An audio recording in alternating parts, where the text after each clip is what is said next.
Aloha and welcome to Coffee Without Milk, a podcast presented by Maui Institute for Modern Music and Ebb and Flow Arts. More information about upcoming concerts, events, and educational opportunities can be found at www.ebbandflowarts.org. Okay, aloha and welcome.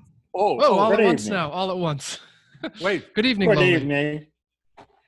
Welcome to another Ebb and Flow Arts broadcast. I'd like to welcome my mentor and friend, Dr. Friedrich Dietrich. Thank you, Louis.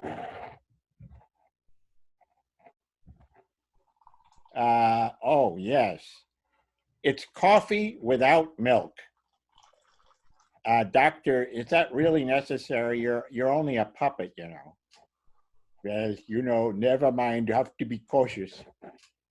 Okay, here. Let me just get rid of this. Oh!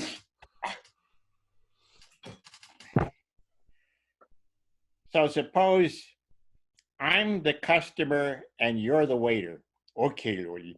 Waiter, I'd like to have some coffee, but without cream. Well, I'm sorry. We are out of cream.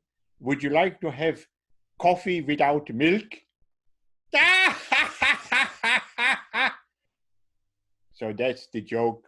That's the title of our podcast, expressing the conundrum of coronavirus stay-in-place orders. And please pay attention to those orders. Otherwise, you may be arrested. I'm kind of shaking. Anyway, Loli, it's just a podcast, and we have a wonderful guest today, Lamichael Volchok, performance artist from the Big Island, with whom we have collaborated many times. So let's get started. Okay, good to see you again, Lee. It's a different Loli. You probably were used to me in another transformation. My skin has changed, and I've shed it. It's unbelievable. Yeah. Now, would you say that that's because of being in Hawaii? Is that the reason? Oh, no, this was recently. It had to do, it had to do with a certain pug dog that got hold of me. And already not in great shape, but after that it was curtains for me.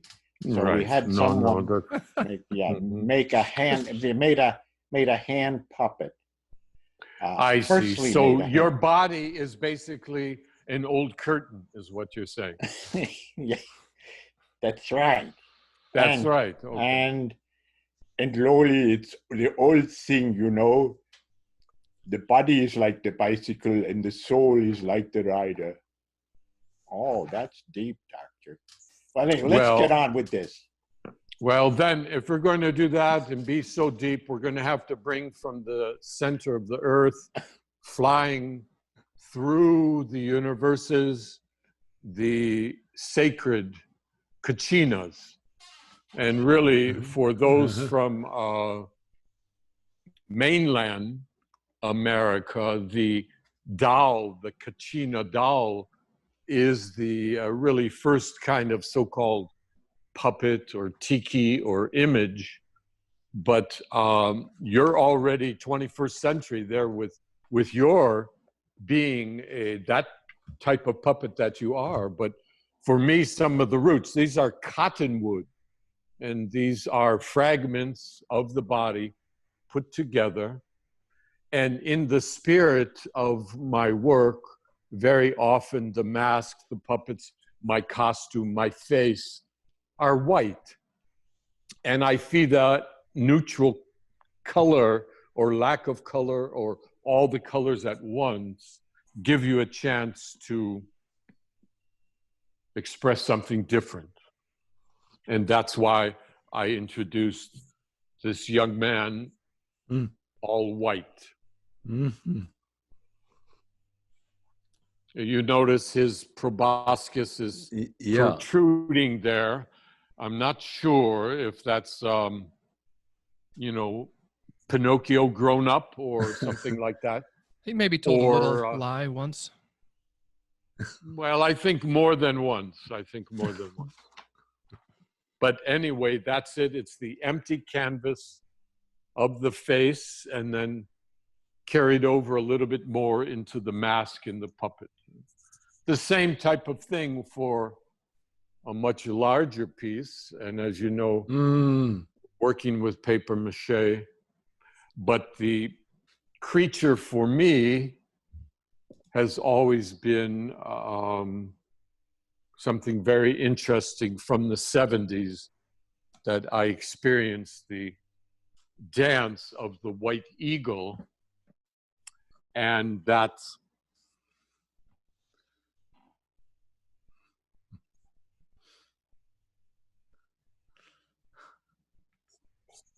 that changed everything for me. And so the eagle, the kachina, the mask has always been a part of a work after being an athlete, after entering the mime world, and then going through street theater and festivals and circus and things. And I stick with this white empty canvas. Mm-hmm. And today you mentioned the virus and everybody's dressed in white. And of course the masks now are becoming a focal point. It's just very interesting and sad, and yet look at all the incredible designs already, and hopefully helping people to keep their spirits up. Like finding a little bit of creativity in this requirement. I've seen a lot of great masks out there. I've seen a lot of great fabrics and a lot of creativity. I, however, have a very sterile mask. I don't like to wear it. I guess I'm required to now when I leave the house, but luckily I don't leave the house very often right now. Well, the last time I left and I went, I found myself going to a couple of stores, and after about the third store, I realized it was about eyes. There's been a transition, because before we'd look at people's feet or something. Now, oh my gosh, what's going on over there? Who is that? Why? How many times are they shot? What?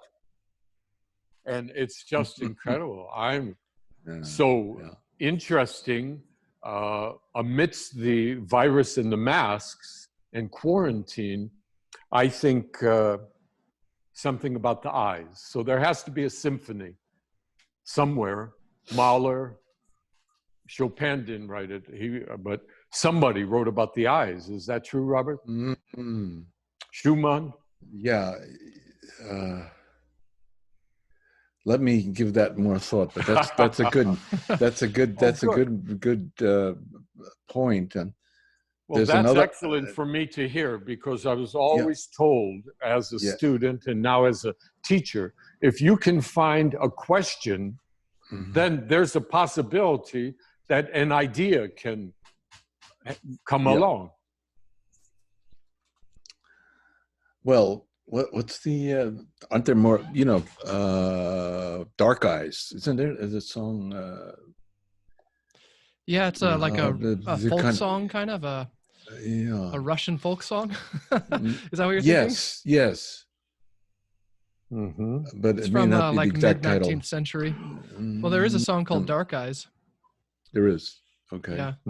Or however it's pronounced in Russian. Ochi. Right. Ochi. Yes. Zimno ochi. It would be in Polish. So zimno ochi. I think this is the time to see all of the spiritual practices. Everybody has jewelry to share. If you're going to make a crown, wouldn't it have all the spiritual enlightenment, and in between the Sufis dancing? I mean, come on. It's a beautiful time. I just want to know, are you having any contact with your grandchildren? Peter Yeah. has how many children? You have your daughter. I have my daughter, yeah, and she's about sick of me because she's homeschooled right now. So you guys are together homeschooling. Yeah, yeah. Well, for the Uh-huh. moment, I mean that was the decision that ultimately had to be made. They're offering online school, so it's basically homeschooling. It's the schooling aspect of it isn't very effective. So we have created a classroom in our home, and I bring certain teachers to the house, and then we go out to do certain things too. So it's just how we're getting by. I did not intend to homeschool, but such is the times. Exactly, yes. Well, we went through it with the 4 children. Every one of them did experience homeschooling as a group and individually, and they went to internet school through Honolulu, actually. The Myron B. Thompson Internet School. And even though we're on the Big Island, they were 3 times a day communicating with the professor. And then they went to the Hawaiian charter focus cultural school. And then they went to the charter school of connections and was part of their first graduating program. So we feel that this transitioning into all these different things really stimulated them. So I know people say, oh no, we lost it. We're not going to have what we had. Well, we never had what we had because the kids were constantly moving, if you will. They were being challenged. And you know, Renata, the challenge is there. And the librarians, because I would go to the 8 libraries on Maui, they would go, oh my God, here they come. Because each one of us took, you know, whatever, you're allowed 8 or 9 books times 6. So we walked out with chunks, and we loved Dozens. the section of the new books. There's something about cracking open that brand new book that's only been stamped by that precious librarian, and with her very sharp pencil written 07865. And now it's ready to go. With that And nice that's cellophane beautiful, wrapping that around the smell cover. of the fresh books. Yeah. See, that's why I think that, you know, physical books will never be totally obsolete. I would still prefer to shop for a book and pick out a book and read about the books and see the covers and sit down in a bookstore rather than shop online for a book, or especially with the Kindle. But talking to my parents, that's all they do. They read on their Kindle, and they prefer it because they can kind of lay down and prop it up on something. But I will only read physical books these days still. Yeah. So Lee, I The have an only intro thing about for you. the physical books in Hawaii. What I was going to say about Yes, go ahead. Go ahead. the only thing about the books in Hawaii are they're true bookworms. Yeah. They're cousins Yes. of the termites. Yeah. But the termites do their thing on the lanai or wherever. But the bookworms, I just found one of Mari's copy of a Virginia Woolf novel that was, they based the film The Hours on. Oh, yeah. And oh, wow, look, and there's Mari's signature. It's her book, little bookmarks and everything. Beautiful patterns of designs, all fractalized and going exponentially through the core of the book, right? The book binding. And I just go, joy, joy, joy, joy. Yeah, I've experienced it. I have books, they're so brown, and all the pages just start to separate from each other and curve in every which way. I have a copy of War and Peace that looks like it's a first edition just because of the way the climate has affected it. And you know, it's 1,000 pages and it's just blowing up in all directions. Well, what I think about that, these guys, these little creatures, have a better vocabulary than some other people we know. Yeah. That's food for thought. Right. Just through digestion, no other absorption. Yeah. They've taken in the words. That was great. That was wonderful. That's really good. So Lee, I wanted to play an intro that you provided. So I'm gonna jump over to that real quick, and maybe it'll give us a place to kind of get started here. So I don't know what we're in for here. I want to make sure that I have the sound going, and here we go. Let's see what you have to offer. I see an image. Yeah. I believe that's you. Well, it's somebody with too much talcum on him. We do a live commentary. It looks I like remember this show. The Charlie Chaplin's ghost. Is this yeah. the I Am Nothing? Well, the Korean and poetry. Yeah. About Kim Jong-un, right? Mm.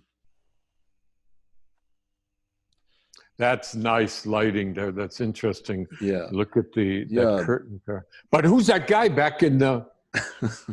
Is that a pianoforte?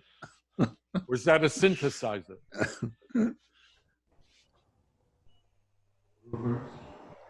All right, I'm trying to get the volume up so we can hear it. Oh, you mean there's sound? I think there's somebody's keeps interrupting the performance. Was that the dog that was running through? Oh, here's something.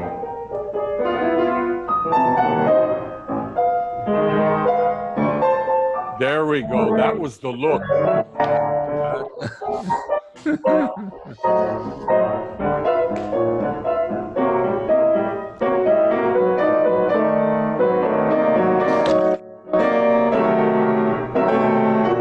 That's the look. The piano player's too happy for this piece.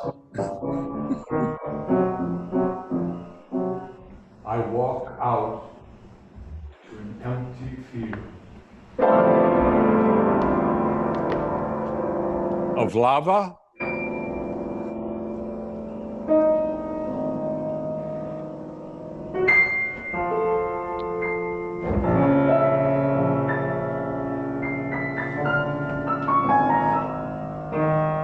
A desolate page comforts it after the harvest. Was that in gibberish? Open it carefully. Hidden Mashana Neg Findil.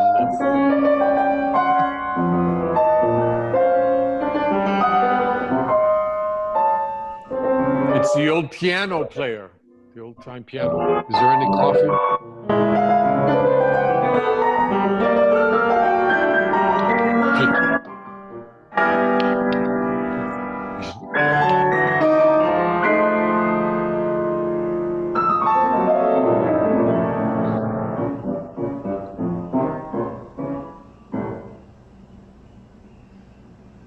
I walk out to a trail in a forest. Very nice, Robert. Oh, is that? There's a guy Belsky? on the trail. There he is.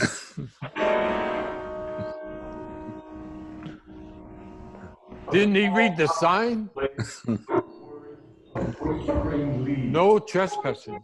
Yeah.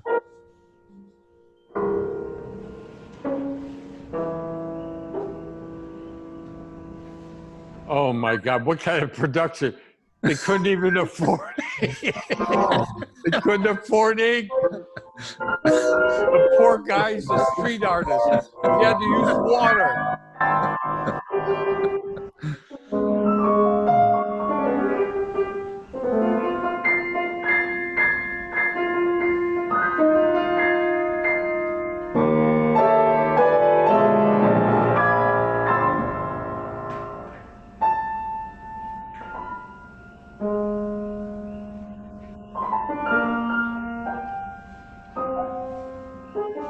Birdsong.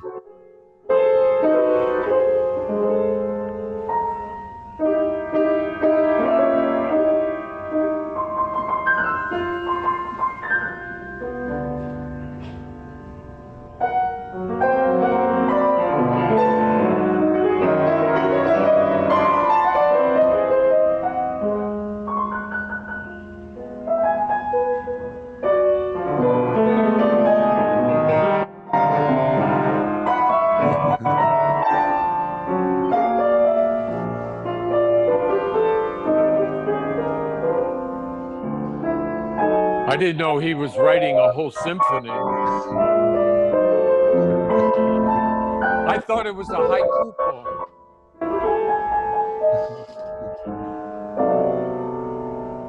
I go and stand by a small pond in a beautiful yard of a Korean house.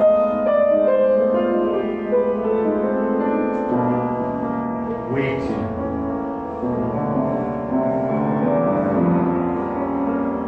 Maybe we should put the text up. Many fish Rite Yeah. with their own. We could put it in Korean and in English, because the calligraphy is so beautiful. Lay it down. Look at the calligraphy here of the bamboo. Wouldn't that be nice? I hold it dear. Yeah. Paper is the spirit of humanity. Plus we have that empty screen. You said it yourself, though. Paper is the spirit of humanity. That's why I buy a book.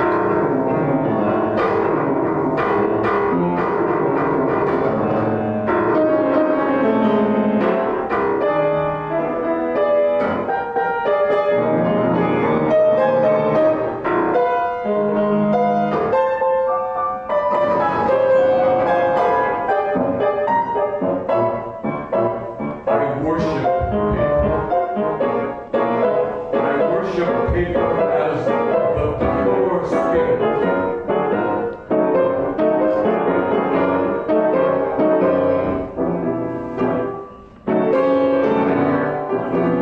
That sequence.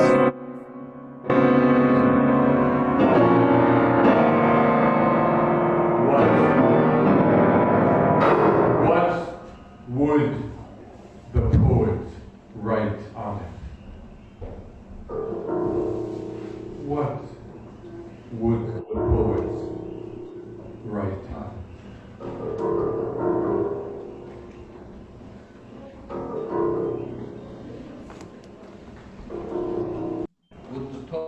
Yeah, All right. yeah. We'll get All to right, a little bit okay. more. So without, I guess I didn't know what I was playing here. I got this Yeah. sort of mysterious email from Dom with a bunch of videos and no context. And I Yeah. wasn't sure. That one was called Intro, but that was from the East Hawaii Cultural Center in 2019. What was that? In January of 2019 when we were all over there? That show was a lot of fun. We didn't know what we walked into that, you know, the day before, not knowing really what we were going to do, kind of, right? And then we just put it together. I never even met you people before. If it wasn't Who that are you? chance meeting at the Thai restaurant when all my soup went all over, then look what happened. I mean, this is unbelievable. It was like a romantic comedy, I guess. Well, yeah, it's Maybe called, with a little less romance. Well, plenty. I think, once again, noodles. That's the whole thing.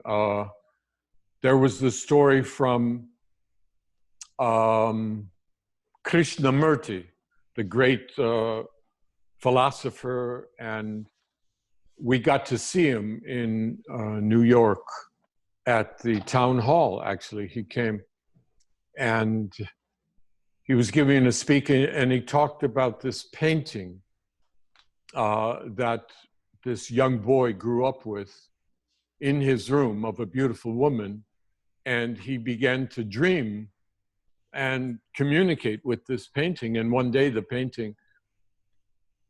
woman in the painting actually came alive, stepped down into his room, and here he was confronting her. And they looked at each other, and she said, "Can we make some noodles?" And he said, I don't cook, I don't know. And she said, "No problem." She makes the whole thing, and he sits down with her, the most delicious noodles. He finishes, and she's gone back into the picture. And he goes looking everywhere, and he can't find her. He finally says, What am I going to do about noodles? How will I ever get through? Yeah. So you never know. The magic of art is what I was trying to explain there. Mm-hmm. Through channeling Krishnamurti, that's the whole thing. Yeah.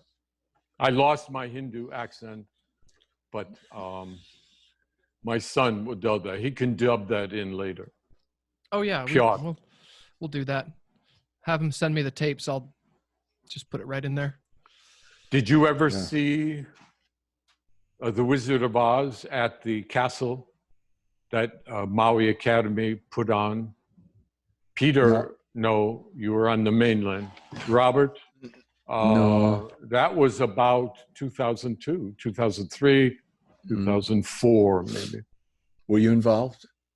Oh, Piotr did the animation, and he created Oz. So he did the voice of Oz, and then when it came time for the curtain, whatever, it was animated. Yeah. So that really, and that was David Johnston who gave Piotr that opportunity. That was incredible.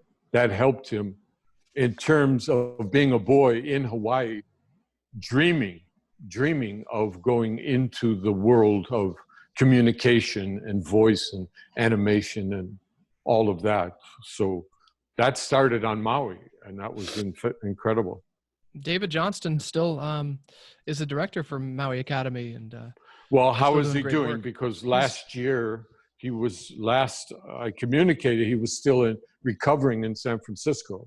Yeah, and I haven't heard. But we were hanging out back in October of last year, and he was doing awesome. Excellent. Yeah. Wow. And I think he's still, in some ways he's a little easier on himself. But man, he's killing it with them. He's doing great work. That's going to be hard. But my last communication was they always have a show that travels through all the islands. And Mikowai did that in 2002, that 2001, 2002 season. And then 2002, 2003, our whole family did the tour of all the islands for MAPPA. We created a show, African masks and things. But then years have gone by. And so my last communication was to create a show to go around the Big Island for MAPPA.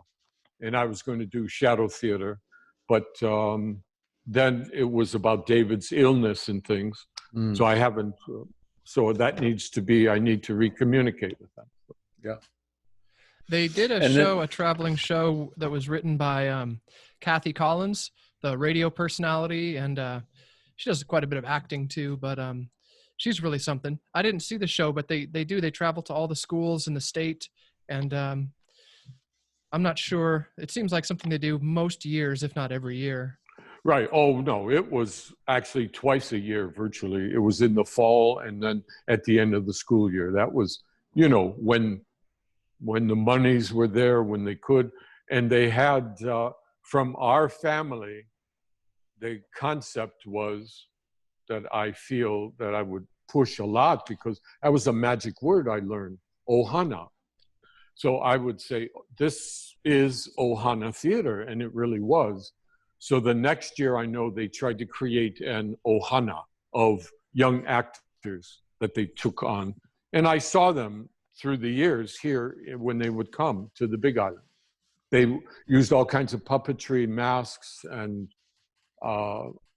always having fun and always delivered. And so on the Big Island here, there's like 18 schools that they would do in 1 week.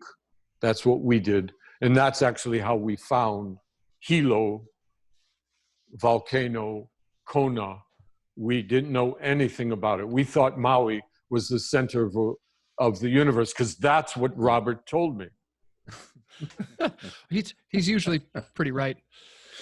Well, but the world's a big come place. Here, and the first night I'm here, I meet Madame Pele on the side of the road. She's just sitting there spitting and spouting, and she told me the whole story.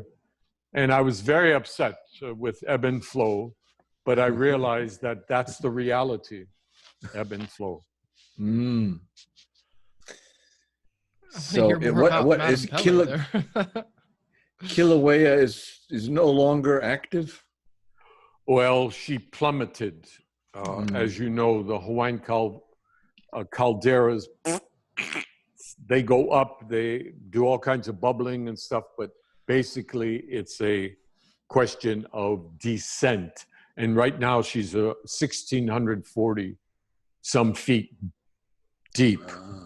But what's interesting is there's below the water level. Here's the water table. So water's dripping down and we're getting a bubbling up of this green olivine lake, and it's coming up to the water table, and there will be an explosion. So 1924 was at 1,800 feet of steam explosion, and it did blow boulders around. So that's the recommendation. There's no, you're never allowed to predict. There's no predicting. No. And Madame Pele. So, but they do say if there's going to be something they feel, then as far as how come the people are now in the building boom in Pahoa when all that lava was flowing, and they say it's not going to happen until Kilauea fills again with lava. So they kind of feel that a little secure down there because they know those are the conduits. They're, you know, even though it's called Fissure 8, the one that was the most active, it's all drained, but you know, the rivulets are there, but the lava's just not there. So we're still near the volcano, which brings up Tony. How's the famous painter Tony? Tony is not in great shape. He's okay. We are in touch. We've asked him to get involved with our series, you know, the podcasts and other projects. We have also in mind, Lee, to create a compilation of photos, videos, commissioned music, poetry in the time of Corona. So something that could eventually be released as an online document with links and also a possible source of performances, eventually public performances and so on, recording. Oh, bravo. So yeah, just keep going, and we just keep going. And Tony is you know, he's had his challenges health-wise, but he's seems to be holding up, and we again hope for his involvement. We also have had the possibility, now it's postponed, of Music of the Spheres at the Maui Ocean Center. So they just built a couple of years ago a state-of-the-art 3D full dome planetarium. And at the same location? Yes. Oh, because that's already beautiful. It's already, and that's the most noticeable structure from afar, this dome. And through persistence and particularly Peter's suggestion that we create a kind of press kit around our programs that maybe we sent you, or we should have sent you, but we will. We got in, and they agreed to collaborate or cooperate, and we were on our way. Wow, bravo! No, that's very exciting. So because even thinking of the planetarium here in Imiloa and whatever they're going through, but when we did, you allowed us to have the 2 shadow theaters, and then we had the fabric, and we did have communication with the young lady who was doing the lights and the projections, and there was something there. And I saw somebody a couple weeks ago who was talking to me about being there. And it wasn't just the planetarium, which is right, because we had live and movement, and you could physically see people. And then the bizarre strangeness of the shadow projections. Just that simple combination is still so much a part of me. And now what do we hear? The new series of, artists talking about, virtual reality and the new programming, maybe even Broadway, but the dome, that's such a small place right now. That's so much potential. It's very exciting. And it can be brought in, I'm sure, through the virtual reality. Is that right or not, Peter? I don't. Yeah, well, because it's such an immersive experience to be in the dome, I guess it's like what Elon Musk was saying, is that when you're experiencing something, whether you're watching a video or playing a video game or having a dream, where are you? So I suppose when you're in the dome, the idea is to kind of trick your perception to kind of surround yourself with an alternate reality or an augmented reality or virtual. So I think it has that experience. I mean, I've, been in the dome, even watching my work that I've made, on my computer screen, and it starts moving around and I feel like my whole world is just kind of shifting around. And I think it's the most immersive experience short of like strapping on goggles, but it's fun. Yeah. Well, that was my question then. So what you touched it right there. So, okay, now I have the goggles, or now I'm in the dome. So you can create, Robert, content for the goggles and the dome? Yes. That was my Peter, question. not me, Peter has mastered the craft or the technique of full dome film. So he's able to actually, because it was partially needed because our collaborators gradually didn't find enough time, and it's very time consuming, to choreograph the music we would like to have done. And so each show had less and less of the in-house spectacular effects, but and more of ours. And of course, we featured a number of your films with Dom, and we'll do that at Maui now. But out of necessity, Peter eventually has mastered the ability to create full dome films. I wouldn't say I've mastered it necessarily. Okay. But we did have to adapt to new technology. I remember the first show that you had me involved in, we had to actually physically make glass slides for a slide projector and incorporate that with video. So it was like video with physical, color positive slides, and then some sort of a star projection as well. And then the technology's changed a lot since then. And now the stuff at the Maui Ocean Center is pretty much like the best I've seen. And it actually, in that way, it makes it easier for me because I don't have to do quite as much to prepare the video. But I wanted to ask you, Lee, when you're talking about the goggles and the dome, are you suggesting that maybe the dome and the goggles simultaneously? So you walk into the dome, strap on some goggles. First of all, as you were explaining, already people here have to be trained almost. You can't just do it. You need space. You have to be introduced to it. And the same thing with the dome. I mean, people actually go into conniptions, right? They have to be escorted out or they get disoriented. It's kind of like now they're trying to decide, are you COVID negative? So are you going to have a badge now? Or on your mask, it says, I'm okay, are you okay? Or I heard in Korea, it's on your phone. So when you walk by, somebody can sense you're negative, right? Because if you're positive, forget the 6 feet, right? It's going to be more. So I'm saying somebody to have these experiences, even as an audience, they almost going to have to be screened, or I'm a certified goggleist. Or, I've been to the dome, because how disturbing that was, Robert, when we had all those people stand up and leave. I mean, I can't believe it. They were just... I'm kind of used to it in a way. I've seen it happen. And then I found out it was Domino filming his zombie movie. Oh. No. He was teaching a class.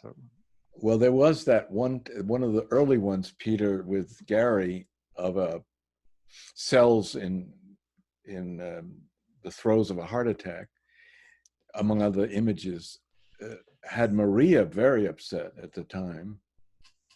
It can be overwhelming. And right. the then director, Sean Lotch, had the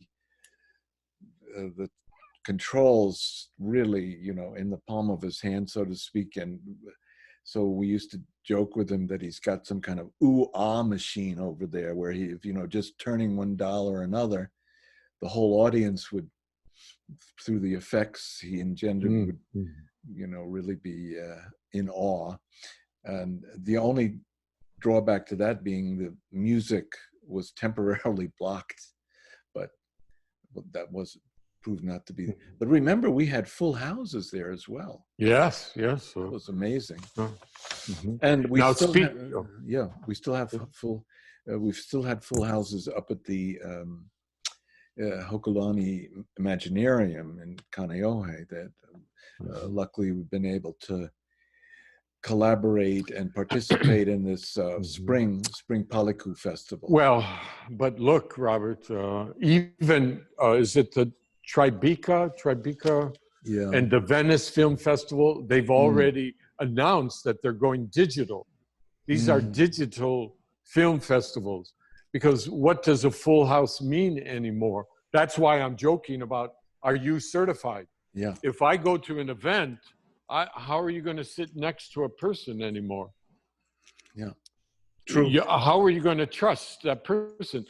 Even though they're clear, they went and bought from a guy who had, you know what I mean? So the that's public what they're performances. talking about, right? Public performances are in trouble right now. It could be that there's a way for chamber concerts like we do, or the kind of events that we've collaborated on, we could manage with some seating that did have spatial distancing.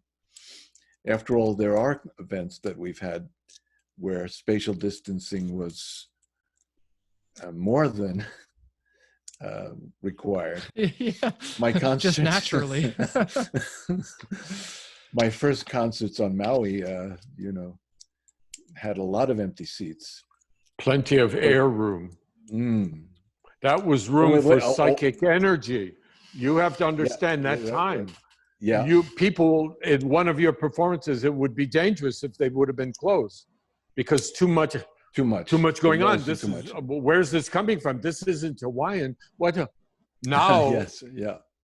Yeah. So I can understand that. But just wanted to say that last time we had a mini lesson in economics.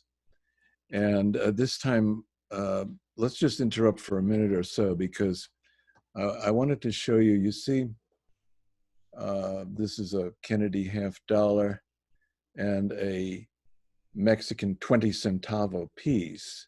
Now, under normal circumstances, the 20 centavo piece is worth about a penny. But in these days, with the coronavirus, we're going to find that the Mexican 20 centavo is worth an American quarter. You see? Ooh, ah. Okay. Was that the sound effect? Wait, can you do that again with your chair when you went back? That was perfect. When you pull the coins, you need that. That's it. Good suggestion. Well, that so cinema, the basic rule. The basic rule of cinema is 60% sound, 40% images. The mistake is people do 60% images and 40% sound. So if the revolution from Lucas, the Skywalker sound, the visuals came along. Do you know those were little models? I mean, the reality that Lucas created, the surround the sound system, we would always be lucky if a theater had a stereo system, much less one big speaker, right? That would give us the Hollywood movies. Now we had surround sound. Oh, yeah. So when you're talking about the dome, it's not just the visual, right? And that's where Peter and the synthesizer and the computer, oh my gosh. So what do you feel in the dome? I interrupted Robert though, but there was a question I wanted to get out. Yeah. Because cinema generally is this 60-40, but what do you think in the dome and the computer? But I'm sorry, you have to go back to that. I interrupted the business lesson. Yeah.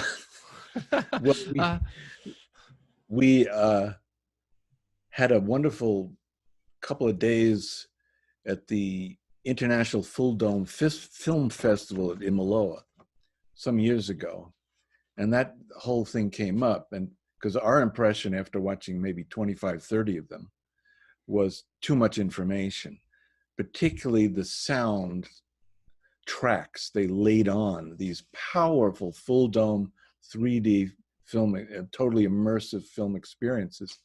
So the question came up, and someone who had been a former director of the Hayden Planetariums kind of agreed.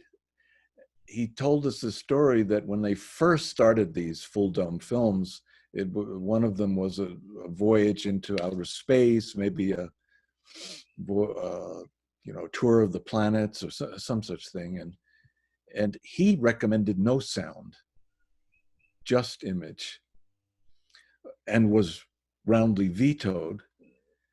But at the same time, what we learned is that often the soundtrack is the last to be applied, and it was determined often by going into these focus groups and asking them, well, what's your favorite band?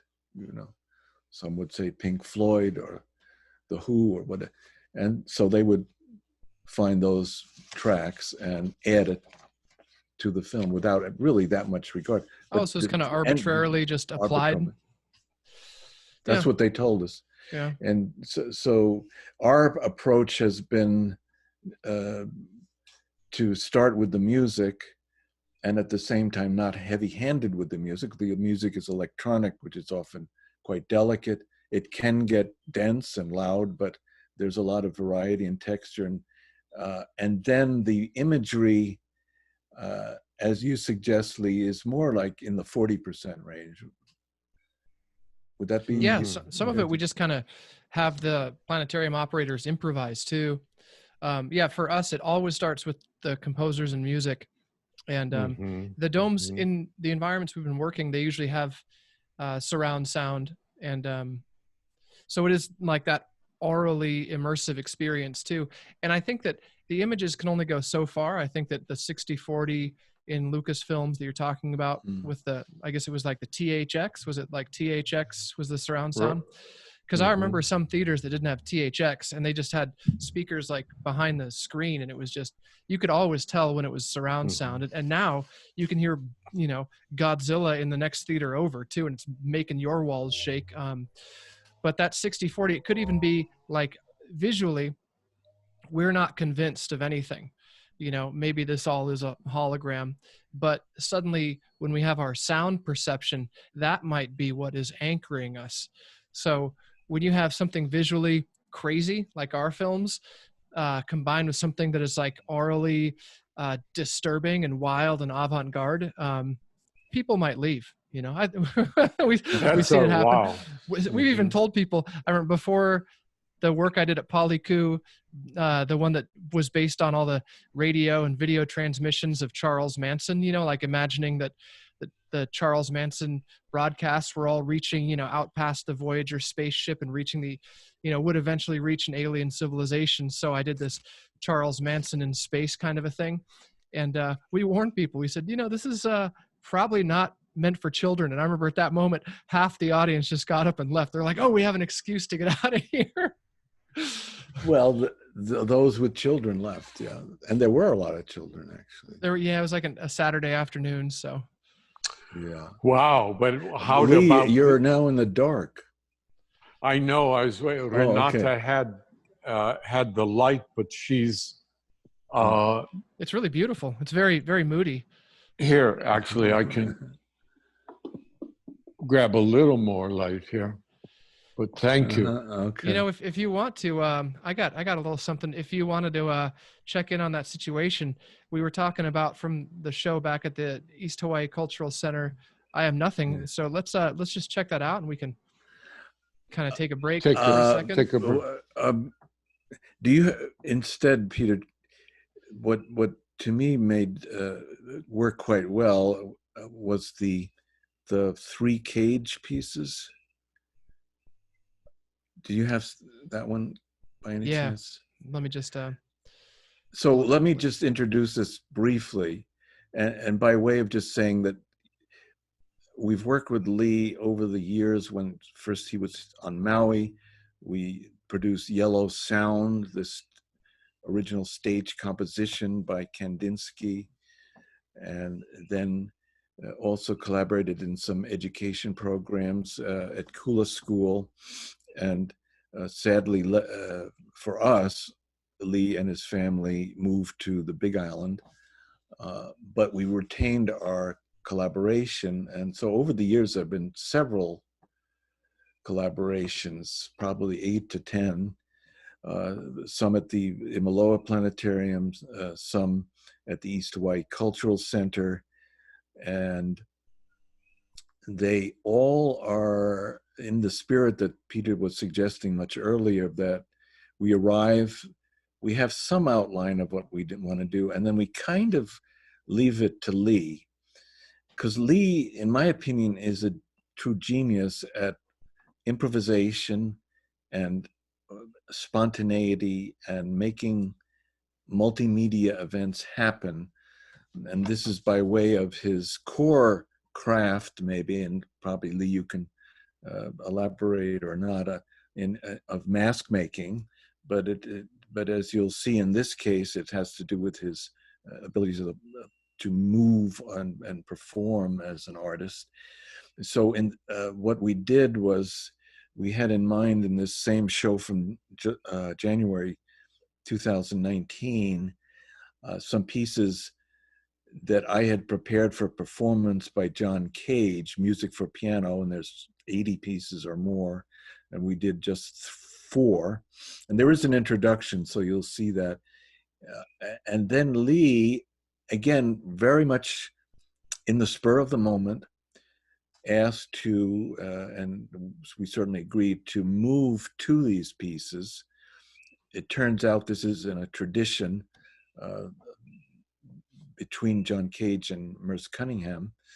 But the result was, again, pretty much spontaneous, but for me, quite satisfying. And also the way it got filmed by your son, Dom, was really beautifully done. So this is about 4 or 5 minute segment, if that's okay, Peter, instead. Yeah, and no, then that's great. When I'm we super get excited back, to play it. When we get back after that, Lee, maybe you could talk more. About. He'll be in total darkness. Yeah.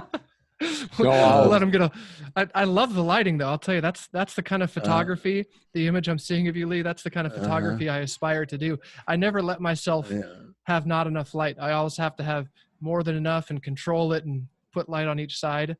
What I love about this John Cage video, having only just kind of been skimming through it, I haven't watched it since it was live, is I forgot how effective the lighting was to create this performance. And the masks are just really incredible. It's a very cool thing. I'm glad to have a chance to reflect back on it. So should we just jump into it then? Okay. All right, here we go.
Now, these are pieces that came from the paper. It's not the notes that made the page, it's the page that made the notes.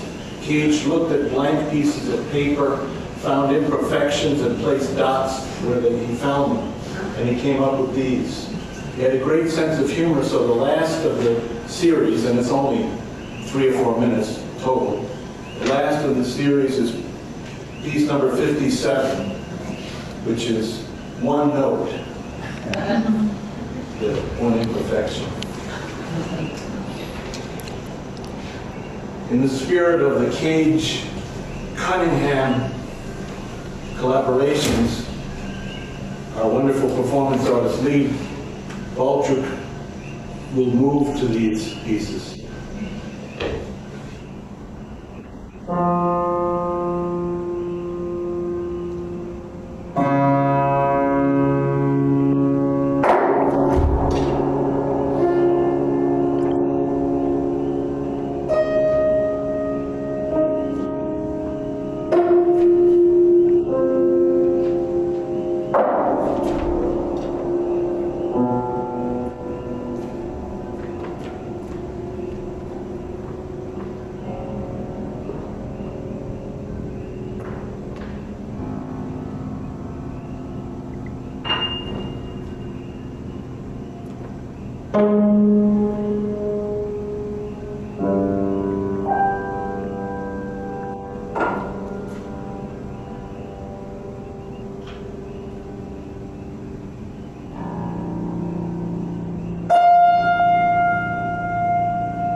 Very cool, boys.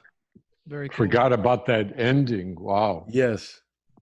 So we kind of delineated that last piece, that one note, one page at the end. Mm-hmm. Yeah. So Lee, you bring so much. We've been worked with you always, and it always astounds me how much you bring to the table, so to speak, when we do these productions. You know, you've studied all over the world, Poland, Cleveland, California, and you have experience in so many aspects. Is it accurate to say that mask making is at the center of your work, or the core of your work, as the background suggests where you're seated? Right. It's really, it is the core, there's no question. But I didn't become a mask maker until 1975. Up until then, doing theater was always makeup or the prop people would come up to you, whatever role you're cast in, and say, here, wear this mask and speak loud. But I go, it's itchy, or what is this made of, or why, or I got hairy. And besides that, you're just a stupid actor, get out of here. I was never, in the prop room, those people were unbelievable. The steam people, if you looked at one of their brushes, they would cut off certain parts of your body. They were just... I bet they would. And I was fascinated always, and that came from puppetry, which Cleveland, we had George Latchow. He was the Lily in the show Lily. He was Carrot Top. He did the voices for Carrot Top. He was a young puppeteer from Cleveland in the movie Lily, which it's a French novel, which is incredible, always great impact, and then the movie. But his spirit, this man, if you look up George Latchow, you will see, we lost him a few years ago, but he was my hero as a kid. I would hear about him, I would see pictures, and he started the tradition in an area called Kane Park Theater. So by the time I was a teenager, going through the music school settlement, the Cleveland Playhouse curtain pullers, the Cleveland Orchestra lessons for piano as first, second, third grader. And those things, walking through the orchestra and the big winding steps, and you're in Imperial Russia or who knows what, and hearing music all the time. So the Cleveland Playhouse had curtain pullers, is where we were trained, everything. So I had this inquisitiveness, and then luckily as a teenager, I got to be with the Cleveland Playhouse for the summer. They left downtown theater, went out to Lake Chautauqua,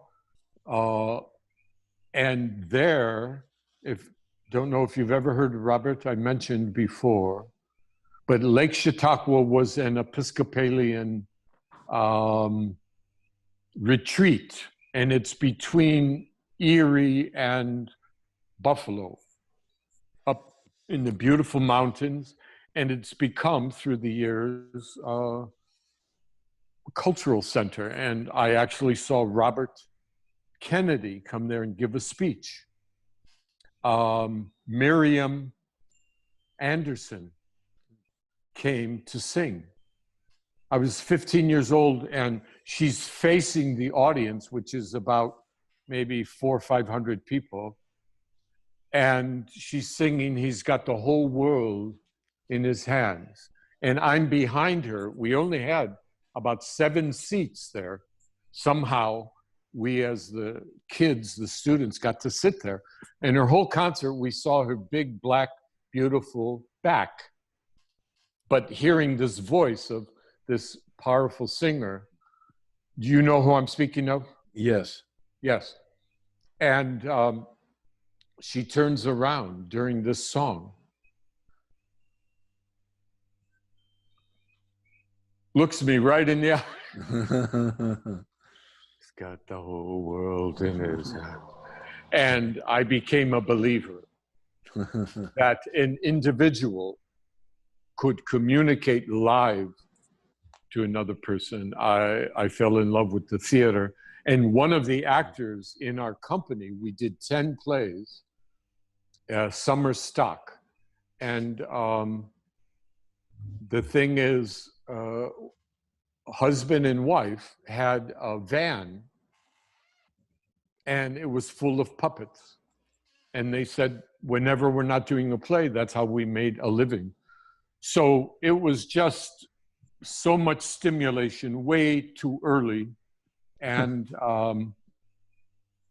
you know, because my father was a coach and sports were number one, and it helped me by focusing on the sports. And whenever I got injured, I was able to do theater.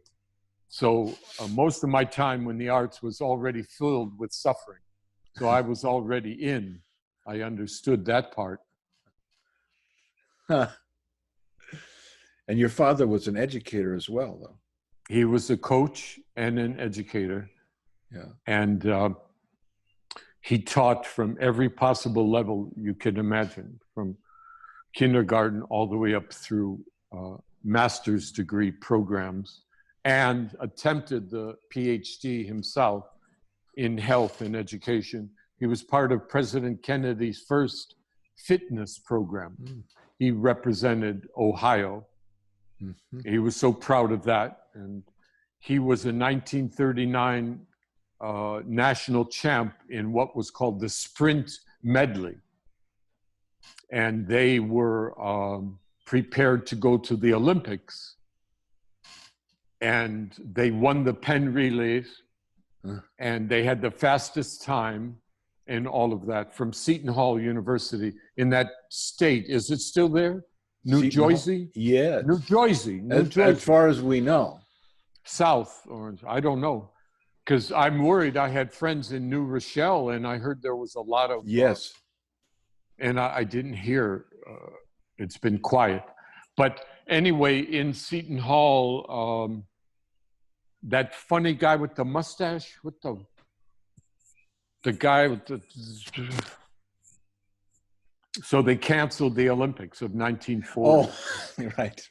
So we were raised after World War II, and my dad became a captain. Because of his sports, he was on the plane, the Allied plane, to go to Europe. And when his name came up on the clipboard, the guy goes, "Are you the track man?" And he goes, "Yeah." And he goes, "Step over there."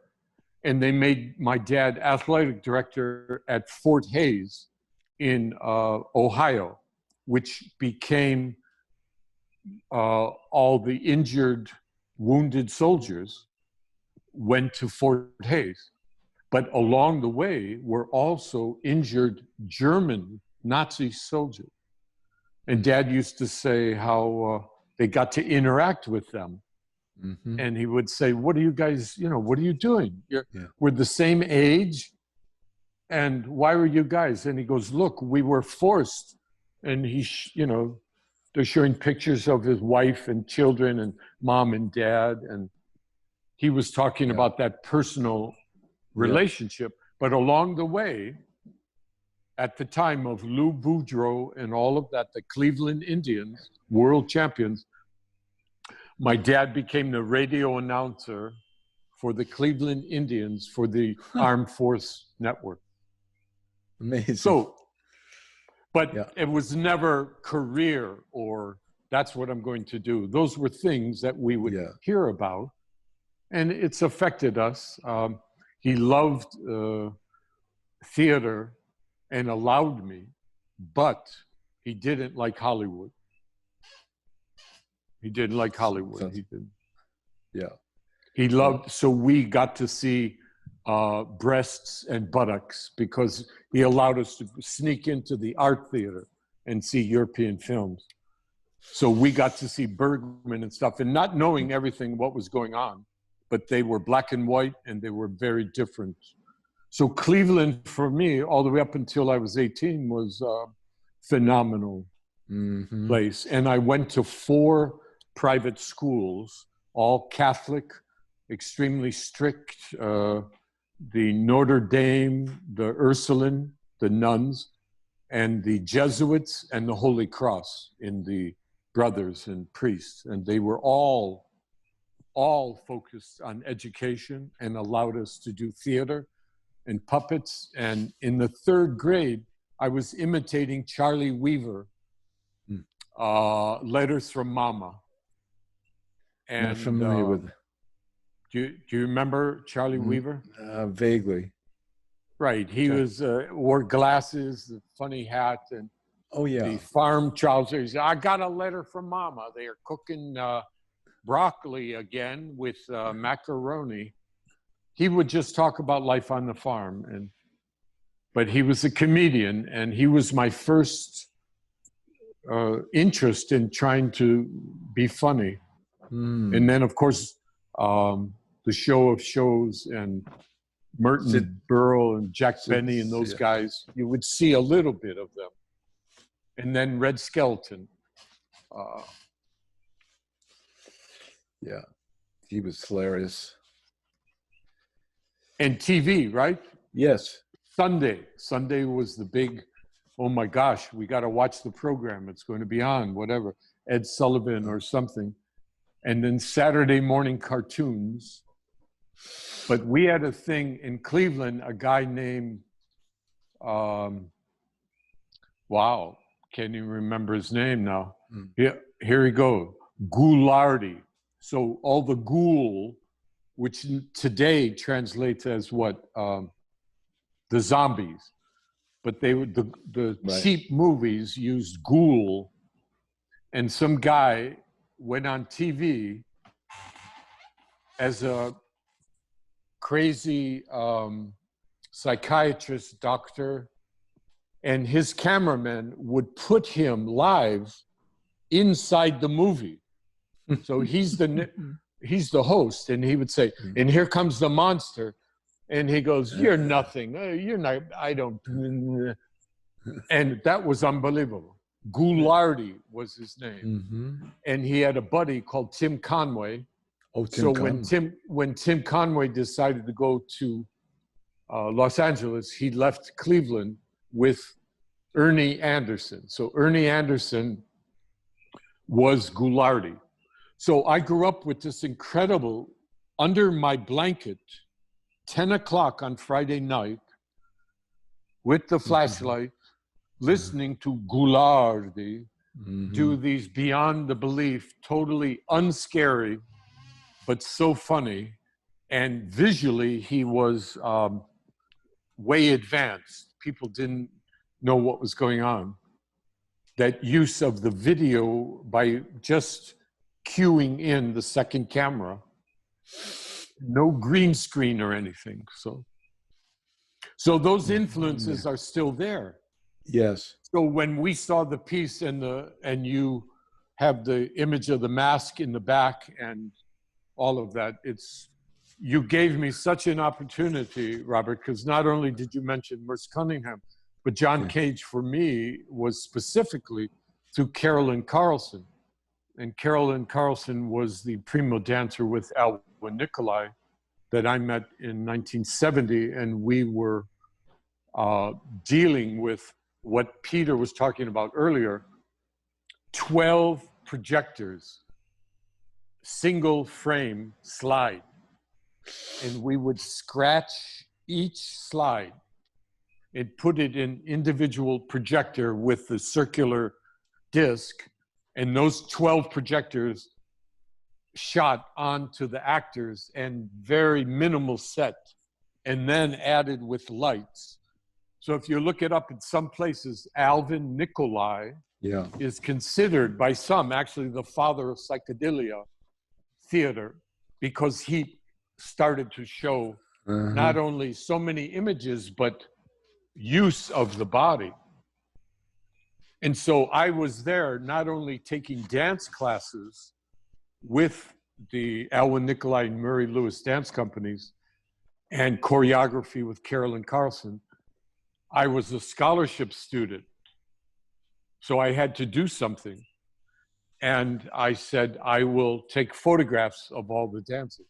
So I became the photographer, and they made a darkroom for me. And so not only was I making the slides before for the artist Ed Emschwiller, but I began to use my own images. And then those were not only scraped, but added ink and multiple layers. And then the most noteworthy thing was Nicolai wanted to project the nude bodies, images of the nude bodies onto the dancers, because they weren't allowed to dance nude in New York at that time. So he got them in a neutral, full-on tight, all the way up through the neck, and then makeup, total neutral. And then we shot the bodies, and then we projected the slides so they would move and all of a sudden freeze, and they'd be totally naked, nude, and then so you had that image. You got to see it, and in different poses, and moving sculpture. So for me, this mixture of coming from athletics, and then I'm in with all these dancers and gymnasts, and way, way in advance of Cirque du Soleil and deep acrobatics.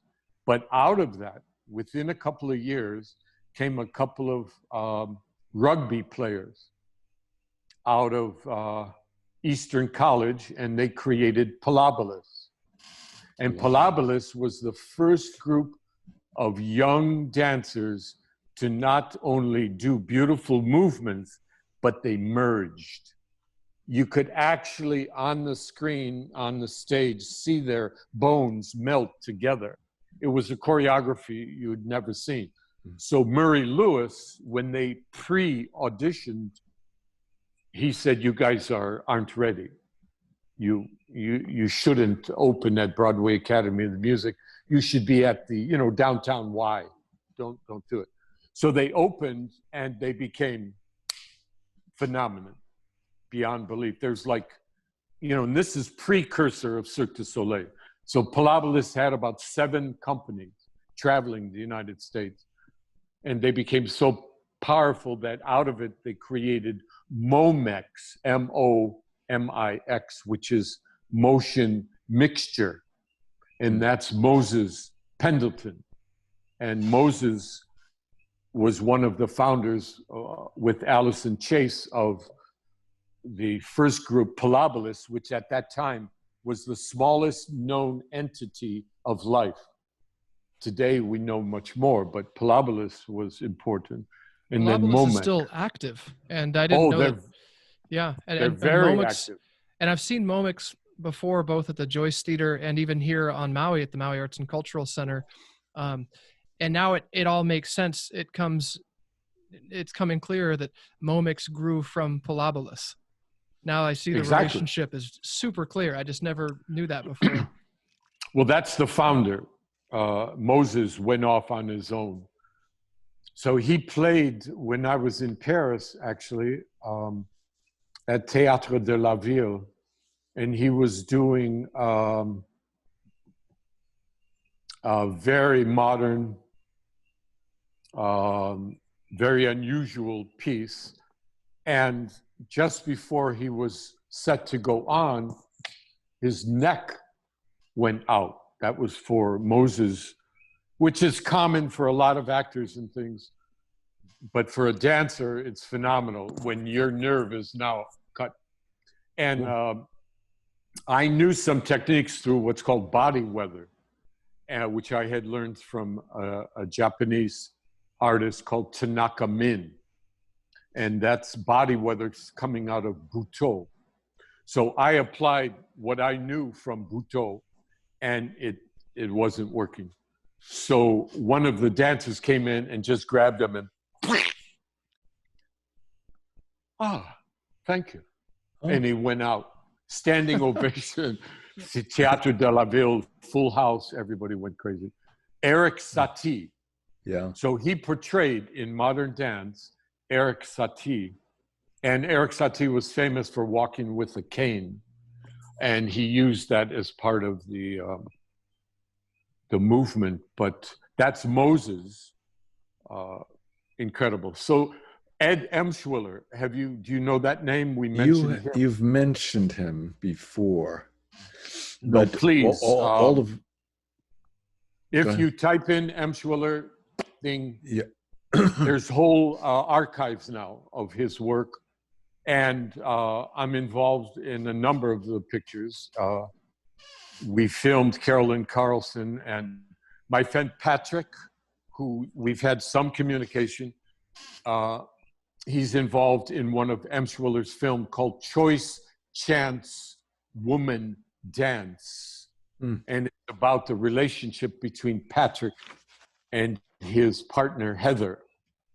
And about in the early 70s, about the women, oh my gosh, exerting themselves, dare to have sexual relationships without being married or talking about things. I don't know. But anyway, Emshwiller was the first person he took a 35 millimeter film, which we were doing with Nikolai, and we made slides. But he became famous for taking a Bolex 16 millimeter camera. And here's the frame. He would break it down into maybe 16 images within that one frame and rewind it, film, rewind it, film, rewind it, film, rewind it, film, rewind it, film, and know what was happening in this corner to there and in between. And of course, syncopation, a lot of chance.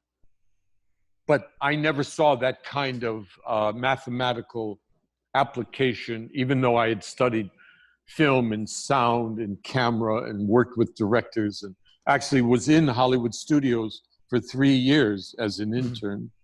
So I'm now with Emshwiller and a Bolex camera in Upper State New York in his attic, putting together films and stage productions for Nikolai. So out of this, Carolyn Carlson approached me and asked me to go to Israel for her company. I said, what? She's involved with Alwyn Nikolai. I mean, this is at that time, you couldn't get any higher. They just came back from China. They were the first American artistic group to be allowed into China. And Carolyn was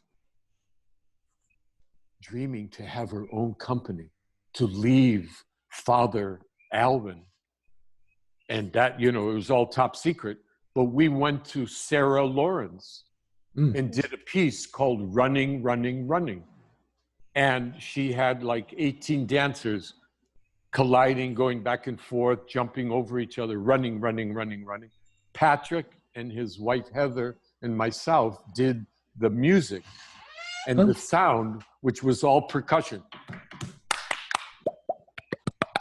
Running, running, running, running, running, running, running, running, running. But Joseph Campbell didn't like it, so I don't know. Joseph Campbell didn't like it? No, I'm just kidding. He wasn't there then. Do you know where he was? He was in Hawaii. Yeah. He wasn't on campus when we were there, and we're going, oh. He goes, no, he's with his wife dancing in Hawaii. She was dancing, he was watching. But anyway, no, I've been very lucky. I think about it a lot because I was so desperate to be with all these people. I was in love with too many people. I was an apprentice to so many masters that it became confusing. So in my writings, I call it that I am an apprentice to an unknown master, because why would I be with all these individuals?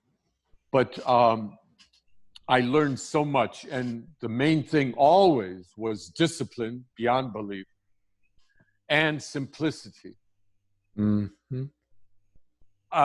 Like Nikolai, his work, he was the first one. He couldn't stand that there were only 2 speakers in the theater.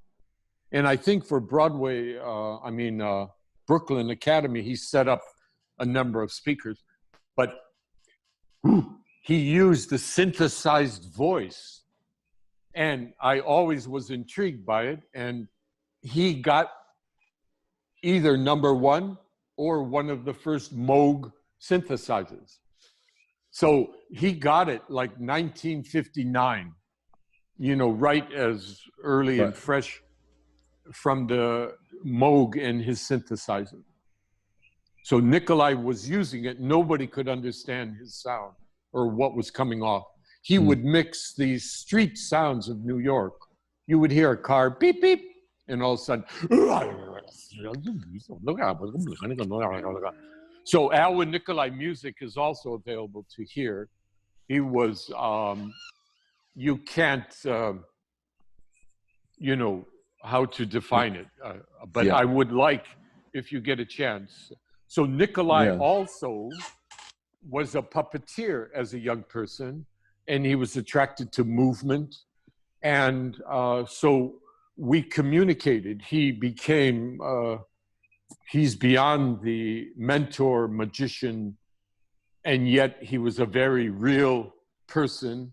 And at that time, the so-called gay life was so secretive, but there were no secrets with Nikolai and Louis, and anybody who knew them or anywhere they went, or the parties they had, or the food.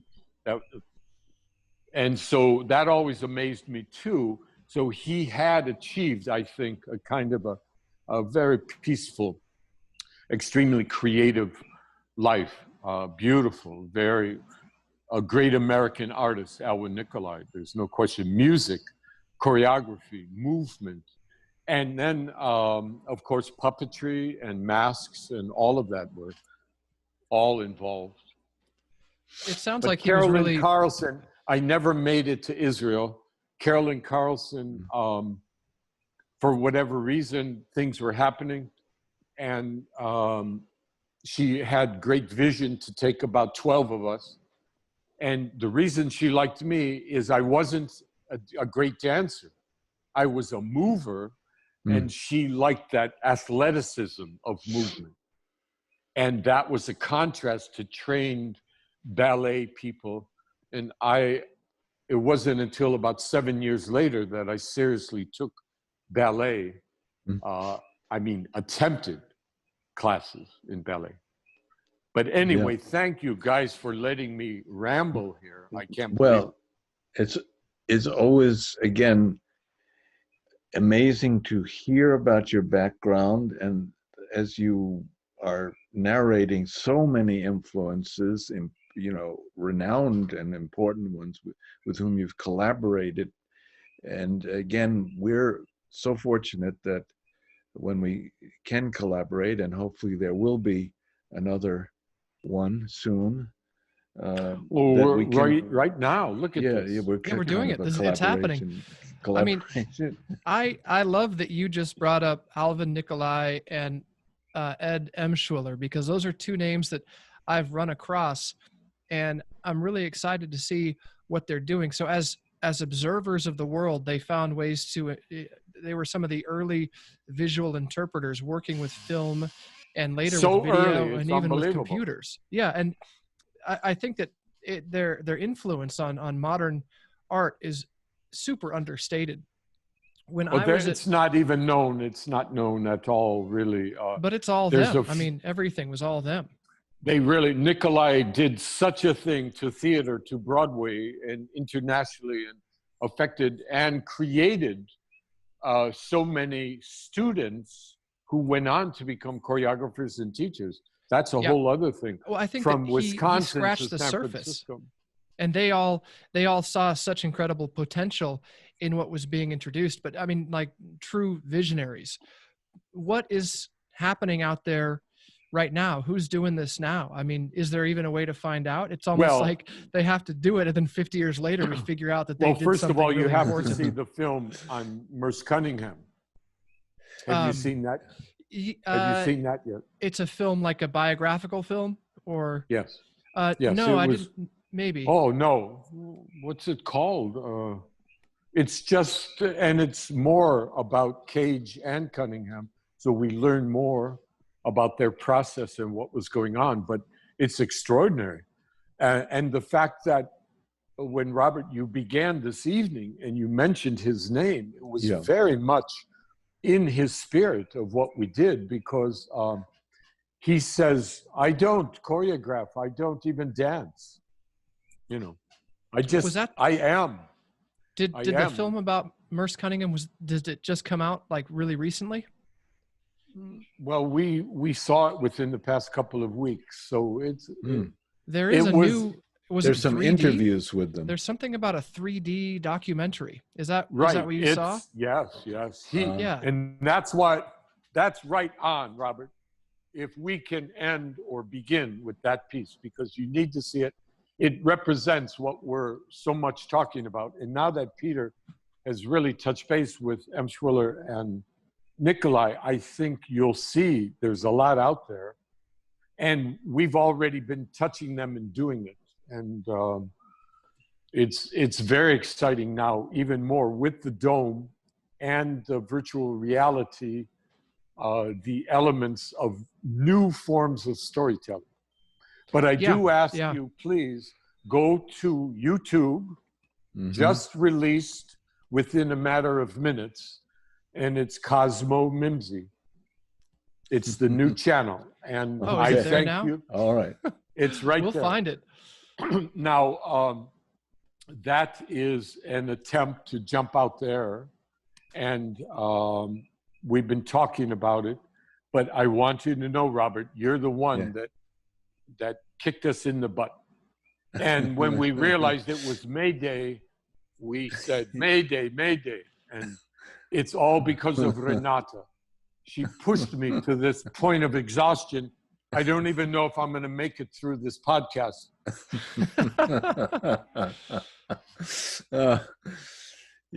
So, Lee, let's bring it right to the present. What are you involved with these days? You do a lot of education. Are you still at the... I'm my last school, Lapo Hoi Hoi. I had a contract until May, end of school year. Yeah. And of course,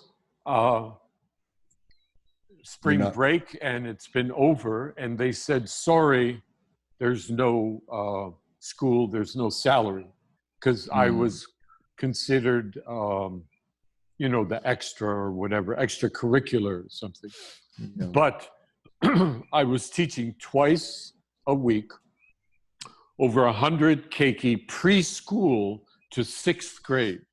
And we were doing everything from throwing mud and spilling paint and not breaking too many windows and stuff like that. But of course, I just did a Skype with a family that has 3 children and same-sex fathers, and they are the most loving, well-dressed, best-behaved, very creative children, and they're from New York City, and they're now living in Ninole. And so they asked me, can we communicate? And we had an hour session with the children and an hour session with the parents, the 2 fathers, just communicating about education and culture and art, and that was beautiful. And the YouTube has been something that's been ongoing, but I actually had a Kozmo Mimzi television show at Century Cable in 1985, 86, 87 in Los Angeles. And those were in the 3/4-inch tape days. And Miko and Piotr were little babies, and Renata would be at the studio window with Maria, going like that. And I was doing masks and Pierrot and interviewing mask makers from the LA Craft Museum, because we had the gigantic Los Angeles Mask Festival, all of Wilshire Boulevard. It became so big from the little tiny Folk and Craft Museum to all of Wilshire Boulevard, they canceled it because it was too big. It was too successful. Did you ever cross paths with those guys from Oingo Boingo? Who was that? I can't remember their name. Danny Elfman and his brother. Right. They were kind of doing something weird back then. They were doing some LA. Oh, yeah. They were doing parades with elephants or something. Oh, no, of course. Oingo Boingo, but Mystic also Knights of the Oingo Boingo. Radio Free Mime. I think that was one of their projects. Oingo Boingo and Radio Free Mime was the name that was used. But no, I didn't. But that leads into many things. Robert said we're only here till midnight. Is that true? Yeah. Yeah, okay. I'm not sure which time zone. We can go till whenever. Right. We just okay, good. Until one of us falls asleep or. Okay. Well, I just. Koki in the background we can hear. I heard a little. Howard, you guys got Koki? No, I heard something. I'm wearing headphones. I hear some Koki. One of you has Koki. I've got them close out. They're very strong out here. Lee, did you ever, were you ever interested in Steve Martin? You know, when he kind of was getting started in LA, he was doing some magic and comedy and performance art kind of stuff. But he was always trying to kind of be appealing. Did you ever check out some of his stuff when he was doing that? Oh, no, Steve, never saw him live. Is that what you mean? Kinda, yeah. Or I don't know if he was even a name you were aware of. No, I never saw him live other than, no, it wasn't until, only through television. But it's now getting a chance to catch up and to realize, and I feel that, yes, I was part of that and also a part of that zaniness, but it was just too far out there. It's funny how we'll be doing things like I'm involved in projects and ideas and, creativity and making music and video. And then I realize that as I'm doing it, there's like a lot of other people out there doing something kind of similar, totally independent of me. We aren't aware of each other at all. Oh no, it's okay. This is good. I like this. Take us on the tour. But I realize, as you're telling me these stories, I realize that you are, such an important figure in the history of some of this work, and that there's a lot of collaborators, almost like on a conscious level. Cosmically, you're all connected. You are all doing similar work and similar pursuits, but with your own voice, all simultaneously, maybe somewhat even unaware or aware of each other, but somehow finding that voice resonating, that was the modern voice. That was something new that was happening, and you were all communicating about it in your own ways. Mm-hmm. Well, yes and no, because they were attracted to Hollywood. Steve Martin and all those people who are now, out there. Beyond them, I mean, even some of the other folks that, the other dancers and performers you were talking about earlier too.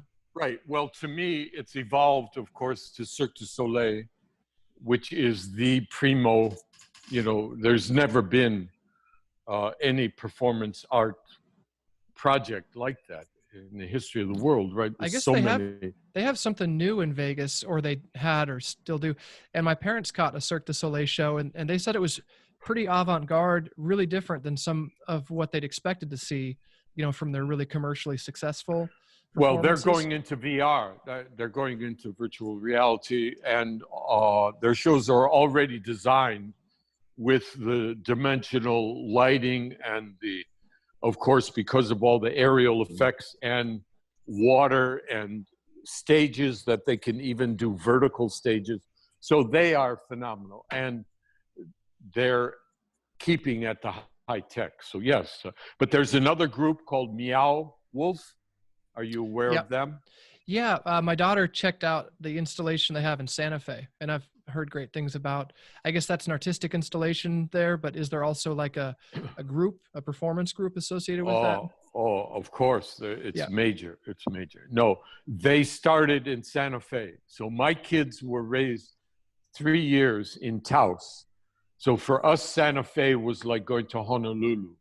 It was, you know, the O'Keeffe Museum and beautiful plaza of Santa Fe and all of the artists and the extraordinary sculptures and native work. You know, we love Santa Fe.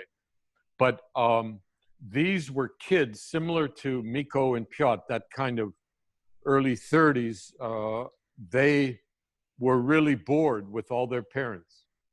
You know, they're going, you guys are stupid. You're having another opening. Oh my God, look at that.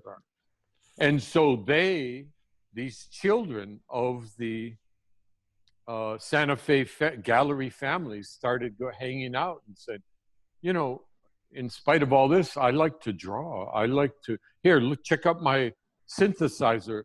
Hey, look at this, what I made at Burning Man. And so they started communicating and they started doing happenings.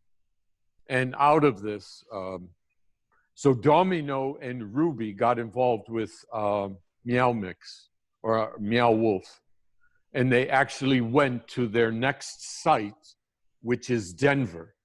Yep. They have so they're building Denver, and they're also opening supposedly, you know, in Las Vegas. So they have 3 major things going. I think there's opening in Phoenix and other places too. I think they've got some pretty big plans to do something big. I didn't know that they were a performance group though, but I'm kind of reading about it on their website now. Well, that's what I mean, because Robert, right? Even when we were working early, when Robert rented one of the masks, that's how we got started. And Tony was reading. He was doing some percussion, and then he was reading some poetry. And so I suggested to Robert, I feel the thoughts and ideas were certainly there, but the idea of using some images, the idea of projection or whatever. And look at where you are. You're all this stuff. The visuals are as important now as the sound, you know? So it's just this incredible crisscrossing. But I do have to say one thing. All of these incredible YouTubes and videos, right? There's so much. But quantum physics and how to understand it. And I just want to give a little image and see if some of it works. But this guy said it's basically the modern computer is 0 and 1. So he's going, it's that image, right? The pixels start creating 0 and 1. And he's saying it's like head and tails. So now he's going, but it's either 0 or 1. But the reality of quantum is that it can go from 0 to 1 and it rotates. So it can be either or at the same time, and they crisscross. And I don't know, it's not correct in everything I'm saying, but the imagery of just the 1 and the 0 and of it, you know, spiraling and circling all at once in the same time. And it could be 0 and then it could be 1. And Renata goes, but that's you. She goes, sometimes you say this, it's 0. And within the next few minutes, it's 1 over here. So that's my quantum leap. It's a massively psychedelic vision. No, I love it. I don't think, I mean, you may not be a scientist, but I appreciate that you have interpreted your understanding of quantum physics. Right. No, it's great because it is a really psychedelic type of perception. Psychedelic's just a word we have for it. It's an older word now, but when things can exist in 2 different places at the same time, the notion that things can go backwards. I mean, even the concept that you and I are the same. I mean, maybe it becomes a religious discussion. You know, we're all part of the same atoms. Everything, all the stuff we're made of comes from the sun, you know, potential energy, the forces in nature, the forces in atoms. And it may just go infinitely deep. We just don't know where the bottom is. Well, you mentioned plants, and for me, I'm attracted to one book which is called The Lost Language of Plants. And of course, everybody goes, "Oh, is it English or maybe Egyptian?" No, it's not. Yeah. Right. But the closest we can get is using that word language. But today I faced off with a transplanted papaya leaf.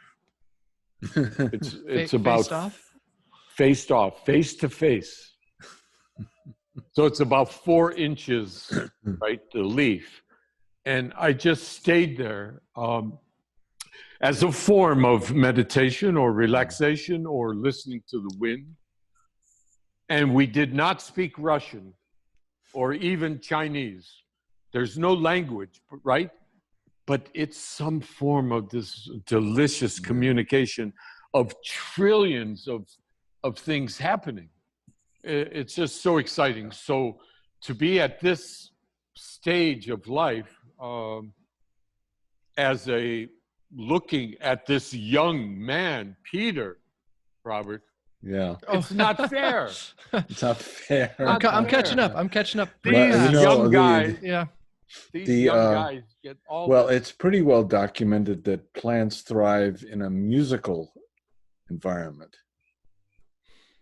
So the birds are singing. Don't we all? The bird song helps. The birds help the plants. But for example, right here where we are, there's a tangerine tree outside my window.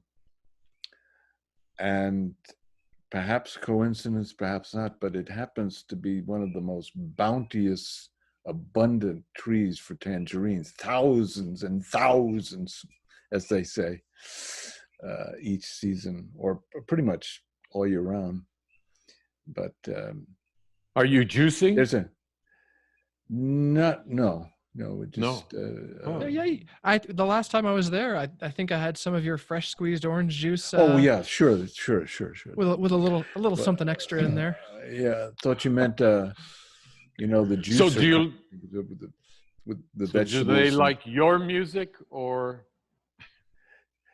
do you think they're is it next to your rehearsal space?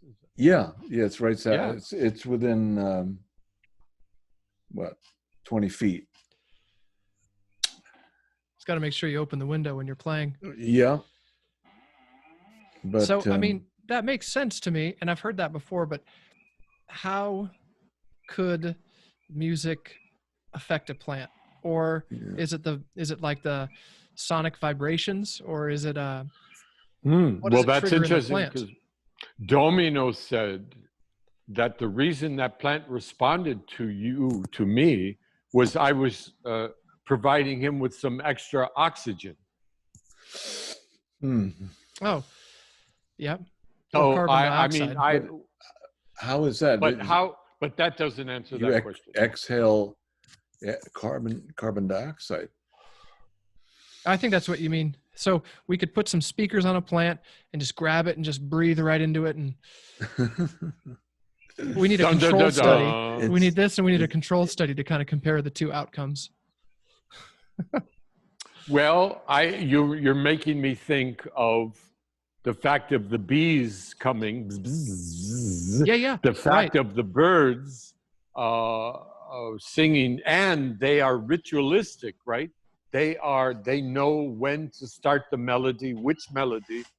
That's one of the things that's happened to me during this inauguration or immigration, or what are we in? Immersion. Apocalypse? What are we calling it? Immersive isolation. Immersive isolation. That's a good one. The isolation is I've really got the rhythm of the birds, and we can go around and watch them. And a little finch, a golden green finch, hit the window.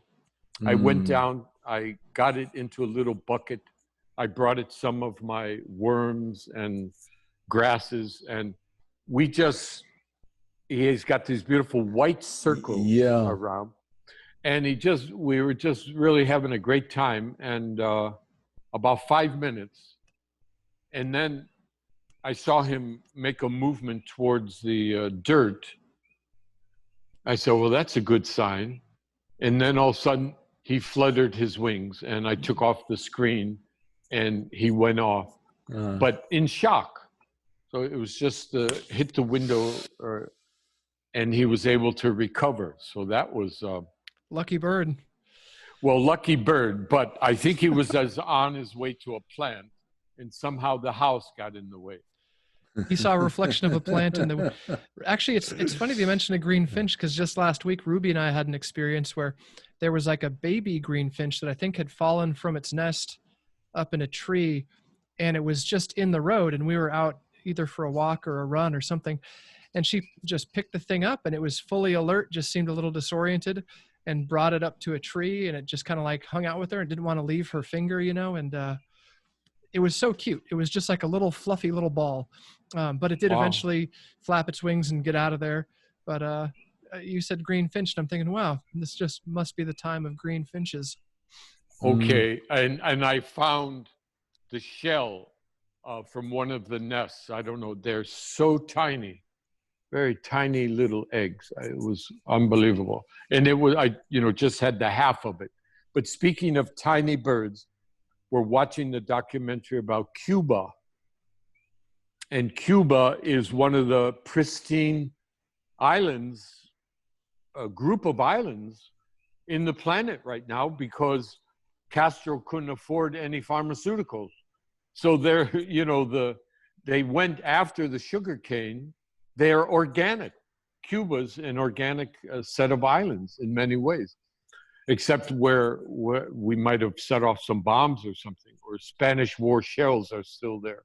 But this guy heard that there's a tiny hummingbird still left. And he's this nut about hummingbirds. So he sets up cameras everywhere. It's the tiniest hummingbird in the world, and you don't know it because it's on the full screen, right? And these are GoPro cameras set up in the trees, but it's taking a tiny strand from a spider's web, a little piece maybe, and it goes to the part of the, and it drops it off, and it goes back and takes another strand and builds up, and it has two little babies in there. Oh my gosh. Oh, amazing. It was Menahunis come alive in Cuba. So now I have to go to Cuba to find those spider webs.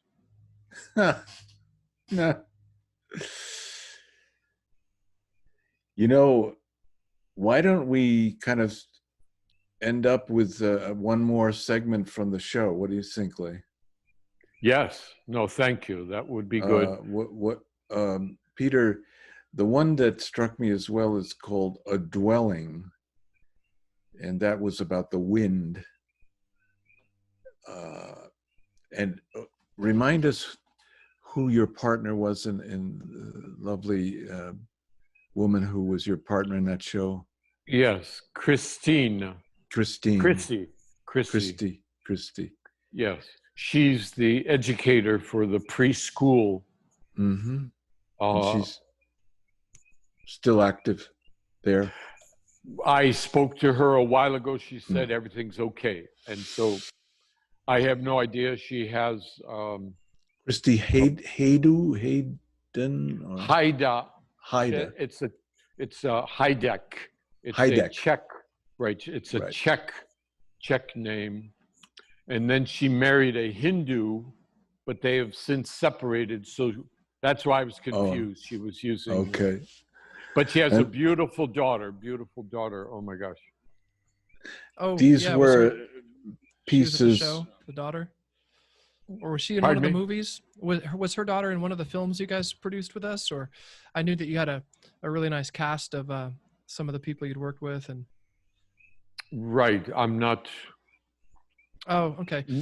No, but Domino did a film for them when they were starting their preschool, and they raised $60,000, and then he did another project, and so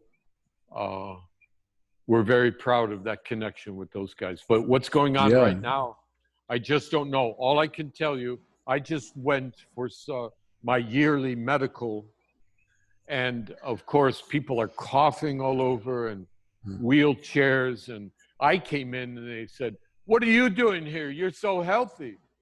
A white guy and you're walking. What?" But they did give me a checkup and they said I was okay. Good. And the rest, everyone else is good in your family? Yes, we're very lucky. All is well. Yeah. Miko is in quarantine in Oakland. He was one of the first people to be sent home from Tesla in Northern California. So he's been quarantined, so maybe 2 months. Oh, he was almost from the beginning. It was also the experiment of having someone work at home in a managerial role.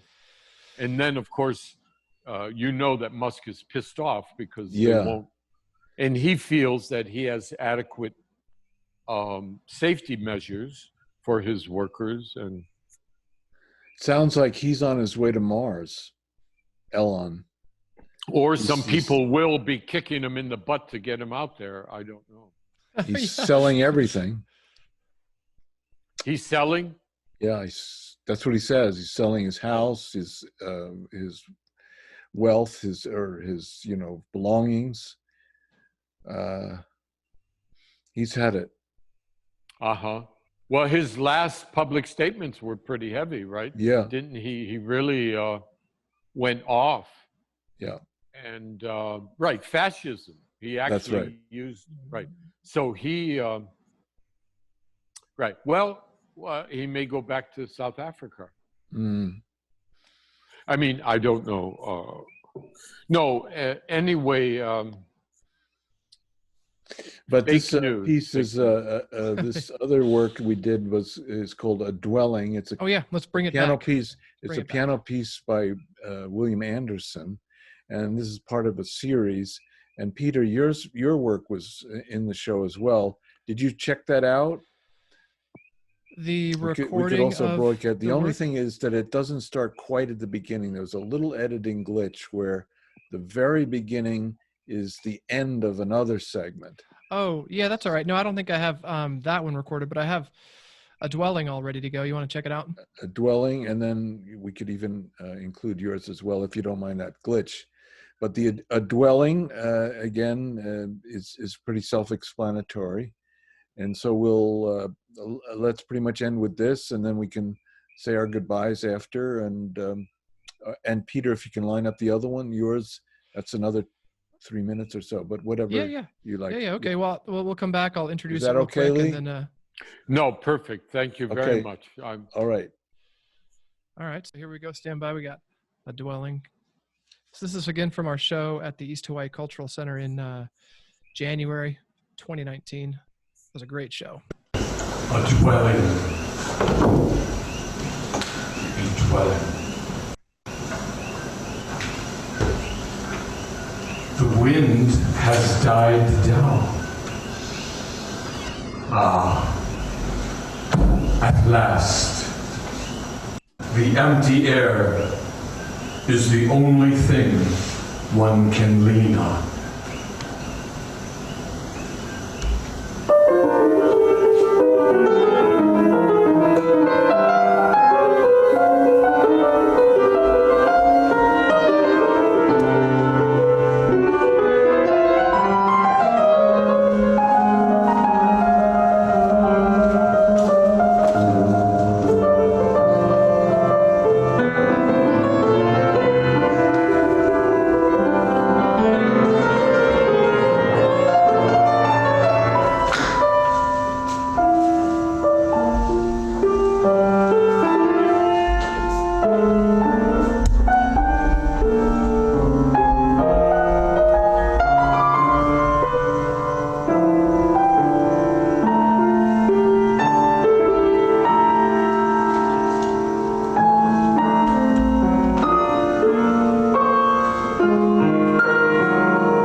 Important to end. Nice. Good end. Yeah, that was. So these were pieces written for the Korean project of ours, whereby we're asked to write a poem write a piece of music that's inspired by a Korean poem. Oh, so that was William Anderson's contribution to that project? Yes. Now your poem, Peters, is recited in one segment at the end, and then the musical setting with your film is pretty much the entire other segment. That's what's the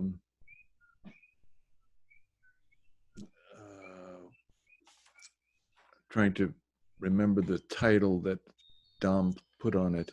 I think I have a piece here that just says piano, but I think that it kind of starts is that kind of in the middle of it or something. So I think the only one I have is the original performance in Korea paired with the video. So I don't have a recitation of the poem. I wonder if I could probably find it somewhere nearby. Kim Namju. I could actually probably just find the poem and recite it. Mm-hmm. Stars. Let's see if that's available. Of course, I've got lots of great film stars from Korea coming up. So here it is. Yeah. Okay. So the poem goes. So this is the Korean poet Kim Namju. And the work title of the piece is Stars. The night falls and the world is quiet all over. There is one thing that stays awake all night, glowing, with longing, unable to sleep. People call it a star, a promise, a hope. When the night deepens and people suffer most, they become stars one by one and cry, "Mother, Mother." I liked it better when you recited it, Lee. I hope I can find that out. Yeah. I want to find that recording. Thank you.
And that also is when we ended the piece, right? But we actually added Father, I think. Yeah, you did in that other piece you did, yeah. Yes, yes. Father, Oh, Father, that Mother. was in that spirit, but yeah. We had some nice links with the paper and all the rest. Yeah, the whole show really came together well. And like I said earlier, like the first thing I said is that we walked into that space earlier in the week and we hadn't even hung anything on the walls yet. And it was just kind of like, well, let's just start trying stuff and seeing what sticks. And it was probably some of the most fun I've had putting together a show, just improvisationally with some planning, but just the structure. We created a structure, then we just kind of let it come together, with each of our visions and influence. Can't wait to do that again. Well, the idea we use the word, and excuse me, Renata's concerned about it. It's a sacred word. The word improvisation. It's scary for a lot of people. And then, it's supposed to mean jazz. Well, improvisation is a part of jazz, but jazz is very structured. Yeah. In its own way, and also their rhythms and their melodies are actually pretty set, and they share them, pass them around, and then they go off, but they come back to that structure. And I appreciate it that not only in this form that you have allowed as ebb and flow and with voice and live paintings with music, and also our fun work playing with words, Cummings things, and the Seabury piece, Kandinsky and Yellow Sound, all these things are, we think of it minimal, they're not known. And yet, I'm just telling you, I tell the preschoolers all about it. So they get this thing. And here's what I wanted to say, and I appreciate if we have one last minute, is that because I play the ebb and flow music, the CDs, and now, of course, I don't even have a CD player anymore. I don't know, it broke. Nobody one does. Of the kids. Yeah. One of the kids dropped it. I had a nice, simple black UFO. It was perfect. But I would play during the art time then. But I'm not saying, just like you said, the tangerine tree. But I am telling you this, that this group of children, this age, I am noticed much more right away, Jackson Pollock. I go, Jackson Pollock. And they go, cartoon? Is it on HBO? So they don't know what they're doing.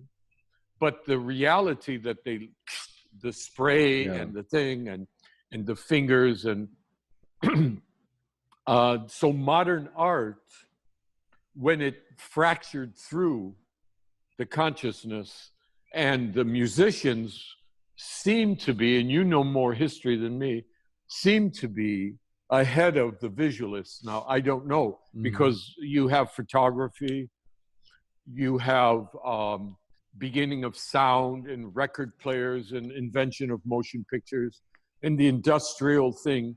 But then you had these crazy artists who were seeing the fragments and distortions, and which were very real. World War I was the ultimate distortion.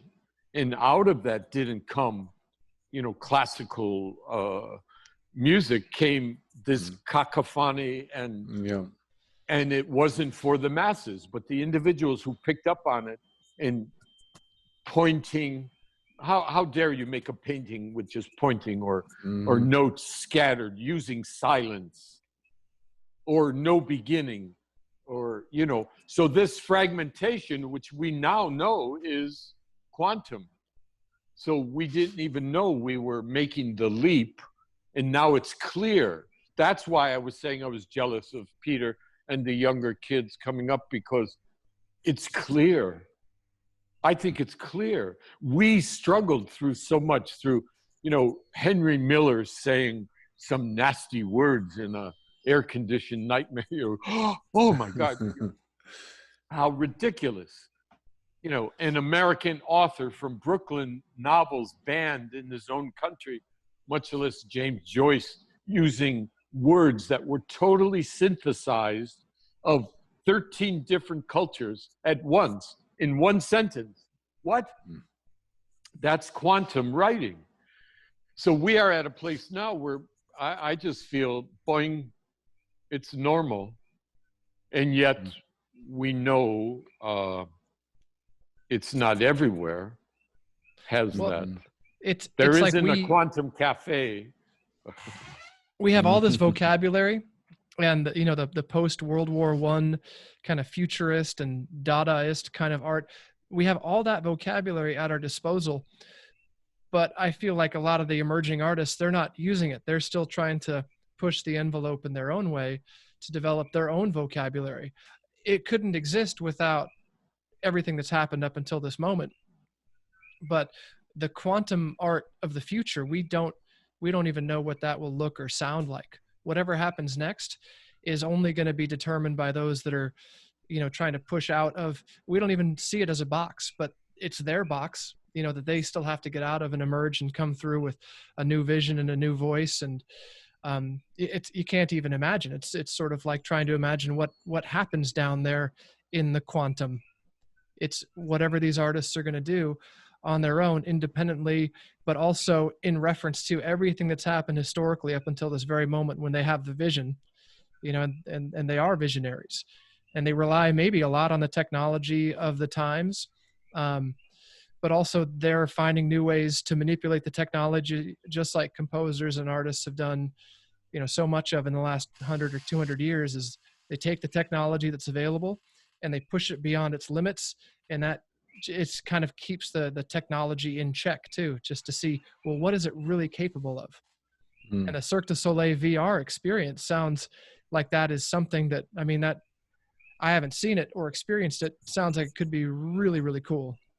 No, they put a little trailer out. They're giving out shows now for free. So if you can see anything almost of Cirque du Soleil, because during this crisis, they feel, you know, you can have it, you can watch. But they had one trailer and it showed this, which is very similar to, of course, what's happening with our buddy Cosmos. You know, have you watched the Carl Sagan continuation, the new Cosmos? With Neil deGrasse Tyson? Yes. Yeah, I like it. I like his personality. I loved the Carl Sagan original stuff, though. I loved that. Well, he does wonderful. He honors him so beautifully. That's what's great. And then he intertwines his own life with Carl Sagan, showing the love as a child and questioning and all that. So it's very nice. But I love his calendar that he visually can walk on, and that he can go through the space. And that this is also what I mean about clarity, is that the young people watching, and I use that word, I mean, you know, advisedly. Right, because I use it in the opposition to the Native Americans who honored the elders, right? So we use elders as opposed to the young people. But the realities that are clear without this, that's why I just can't even conceive of going back into the classroom anymore. I don't. Not only because of the virus, but please look what Greta, or is that her name? The girl from Sweden. So she told us climate change, please, everybody. And look what's happened. You can see the Eiffel Tower. You can see New York. You can see Los Angeles Valley, the basin. It's gorgeous. All these places, it's very obvious.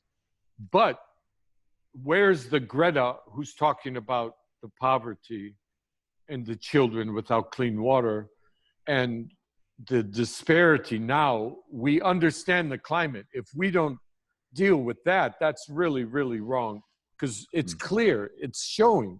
Yeah. But now we have such an array of, you know, poverty. That to me is the thing that still shakes me up. But what I wanted to say about going to the health clinic is the nurses and the people were saying they were so proud of Hilo, that people are doing social distancing, that there is a mobile COVID-19 truck going around Hilo. For testing? And yes. And she said the reason is we don't want sick people coming to the clinic. We want to catch them. So if we get a call and somebody's not feeling well, we send a mobile unit and they do the testing. So anyway, that was good to hear for my community. Very few, quite a low incidence on the Big Island. Everyone really. Yeah. So Domino went swimming the other day. Yeah. And he said that either there's signs or people, whoever, said you can go in, but don't sit down. Dry. No. Go get dry in the car. Yeah. You can go in the water, but I haven't been in the ocean, so. We just had a bunch of beach parks open up on Maui. Right. Actually, things have really started to loosen up. I mean, you can only be at the park if you're, active, exercising. But Ruby and I have been going down to the beach at least 2 or 3 times a week to go for a run and jump in the water. Beautiful. But we're not the only ones. The beach has been busier in the last week than I'd ever seen it. I mean, tourism aside, the amount of locals who are out there enjoying the beach is phenomenal right now. And I think because they all realized maybe a little bit like, oh, we won't let anybody take this away from us, our ability to be outside and enjoying the natural environment. Nobody wants to be held at home. Well, it's kind of like it's the coffee without milk, Robert. It's I am kind of an introverted person. I stay home a lot. You are? Yeah. I stay home a lot. And until I'm told that I have to stay home, in which case I don't really want to do that anymore. So I can't have coffee without cream if they don't have cream, right. Well, that's Lee, why as you were talking about all the sort of the fragmentations and there's so many different influences and discussing the time of the early 1900s, and it's really the case that, for example, Stravinsky's Rite of Spring, that revolutionary piece that brought down the House of Music, was before the Second World War, and then we had it, and maybe Stravinsky said, "My God, what have I done?" Because he then pretty gradually became quite conservative, as they say, neoclassical, and reflects this alternation that some have described in the history of art, that it moves from a Dionysian period to an Apollonian period, alternating as we go. And it occurs to me that we're now entering this whole state we're in now is my God, what have we done moment that might lead to a kind of classical, restrained, non-adventuresome era where we've all sort of contemplated it and realized in some ways it's paralyzed us, it's stifled us, and how to break out of it, who knows? It may be an entirely new paradigm that's not that alternation between the two, but something entirely new, or it may, just for our own survival as creative people and working on these projects together, we have to enter a new paradigm, really. Well, it's kind of like how I think about Instagram and social media has kind of devalued and turned art and photography sort of into a more consumable object. And I feel like without the ability to have live performance and an audience, stand-up comedy, dance, music, none of that is as valuable when you have to view it on your screen. It just feels like, oh, I'll check that out, and maybe it'll hold my attention for a few minutes at a time, but then ultimately I'm getting distracted by something else, because you're not in the presence of that creation. I think that being in the physical presence of the creation will always be so much more powerful than being able to consume it, from your own home. It's like going out to a movie theater. You end up sitting there and watching the film from start to finish. Whereas at home, you're getting up and you're microwaving some popcorn, or you're doing something else that's distracting you. And even being in a movie theater, you're kind of experiencing the story. And I think that storytelling is much more effective when done in person. Now, either reading a book, when we're consuming that story as an individual alone inside of our own head with our own imagination and narrative going on, maybe storytelling, reading a book is kind of like storytelling from on stage, because we are having a personal connection with that experience. And we miss that right now. And I don't think that art in any kind of performance can be successful until we can have concerts and gatherings again. So whatever this all looks like in the coming months, I hope that we find a way to make that possible. Yeah. That's my 2 cents about even it. the process of entering a Costco or wherever, now it's some distance from one another. The store only allows a certain amount of people in. When you go to the cash register, you're the only one there. Actually, that's not a bad way to proceed in the future.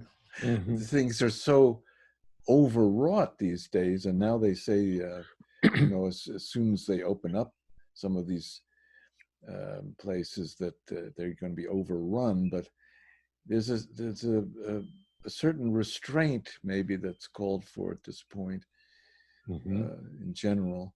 Maybe we shouldn't have 30,000 people arriving every single day in the state. I mean, that's you right. can really feel the benefit of, and everybody deserves to have an adventurous, great experience and to enjoy a vacation wherever they want to. But it really shifts the social environment too. And when we go shopping, when I go shopping now, it's like, well, do I really need this thing? And how many other things can I get at the same time? Like, how can I make the most of my time and be the most efficient? And then, even going through the aisles, there's an arrow pointing one way and an arrow pointing the other way. And you run into somebody who's going the opposite way, and you almost get angry. Like, wait a second, the arrow clearly says to go the direction I'm going. One way. But does it? I mean, there's no reason to get emotional about it. What is the performance there? That's a performance art, I think. Going to the supermarket. Little Domino got me these. It's a JLB. They make microphones and earbuds and stuff, and it's Bluetooth. And I never had a Bluetooth, so I had to go to Walmart. Oh, you have I have a gold. I have a gold tooth, but that's a Bluetooth.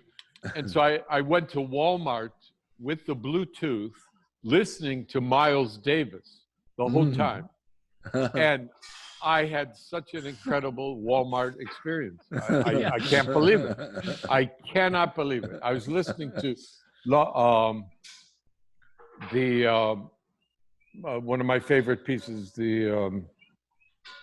the elevator to the Gallows. I don't know if you l'ascenseur.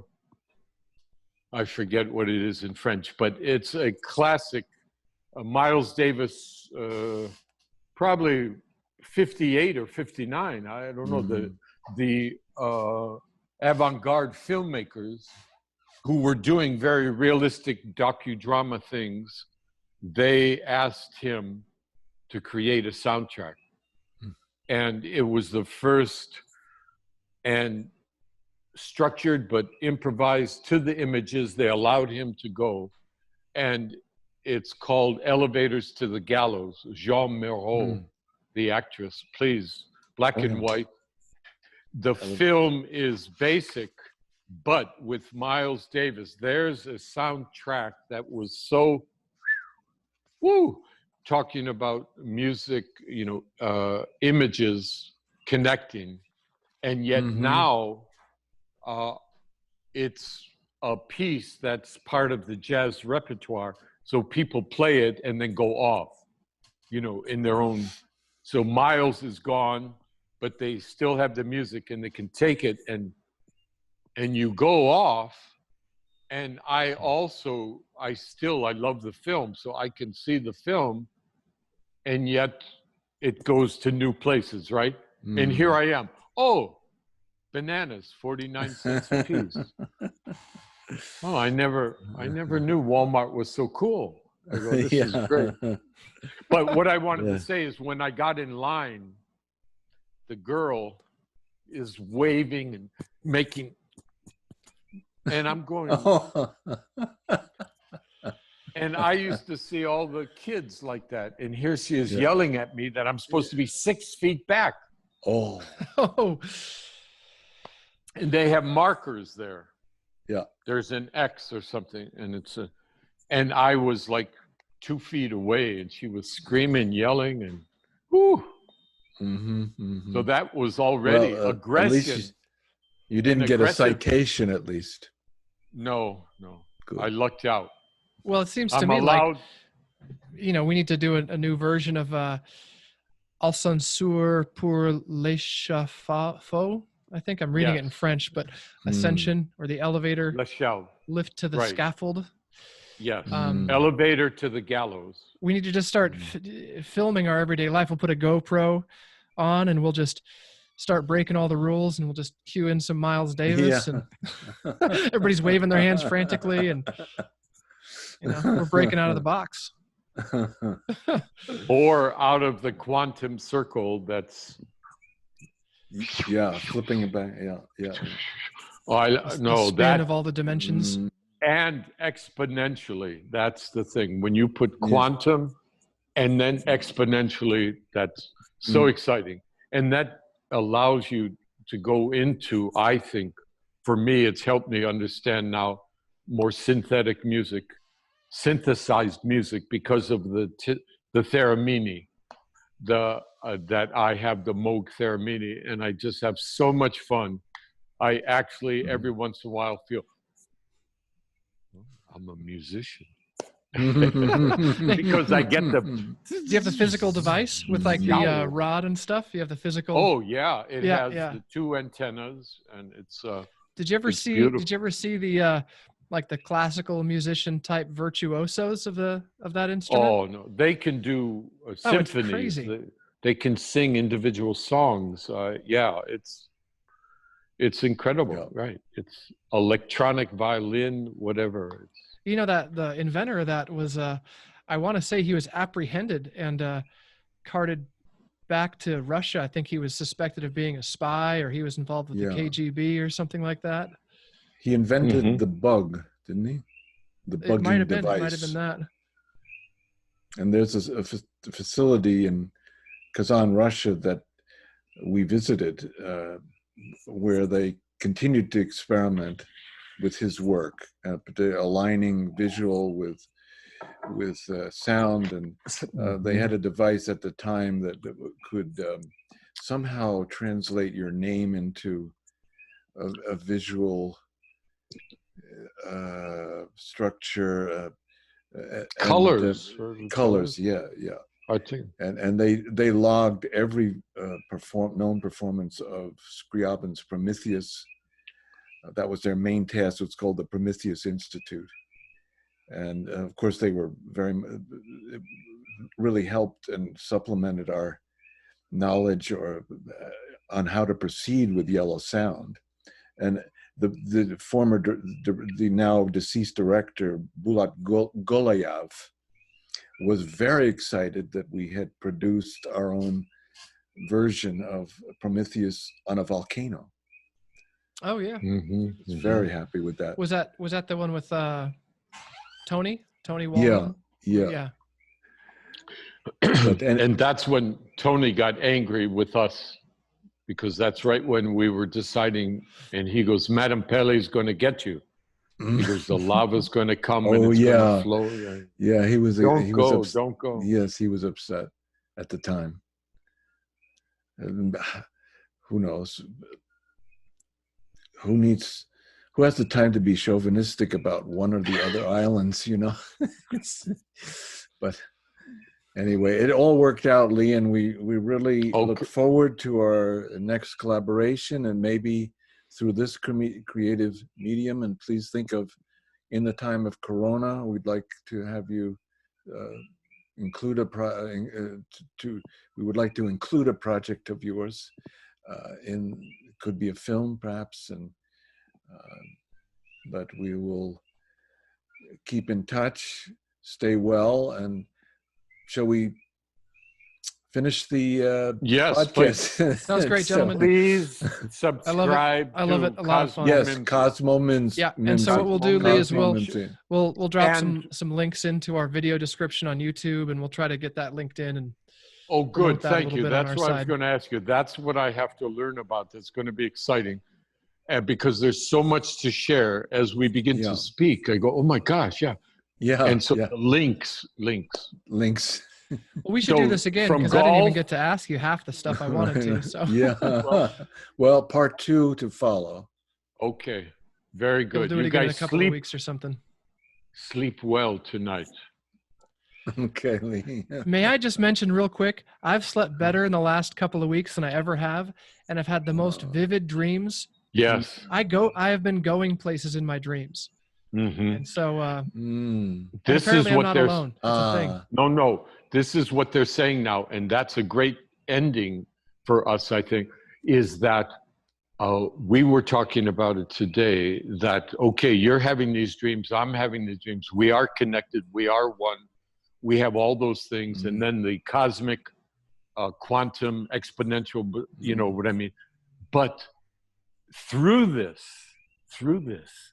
the exciting thing is that this possibility that our dreams can start to really crisscross, and maybe not just Bernie or politics or that guy, or it just, I don't know, we feel so excited. It just such a positive time amidst the struggle of trying to figure out, but it is also the beginning, right?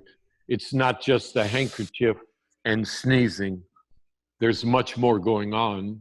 And we didn't talk about Mother Earth herself screaming out, and the brilliance of the microcosms and everything. So part 2 coming up, you guys. Yeah, better be. Thank you so much. Wonderful to spend time with you, Lee. Thank you. Thank you for helping us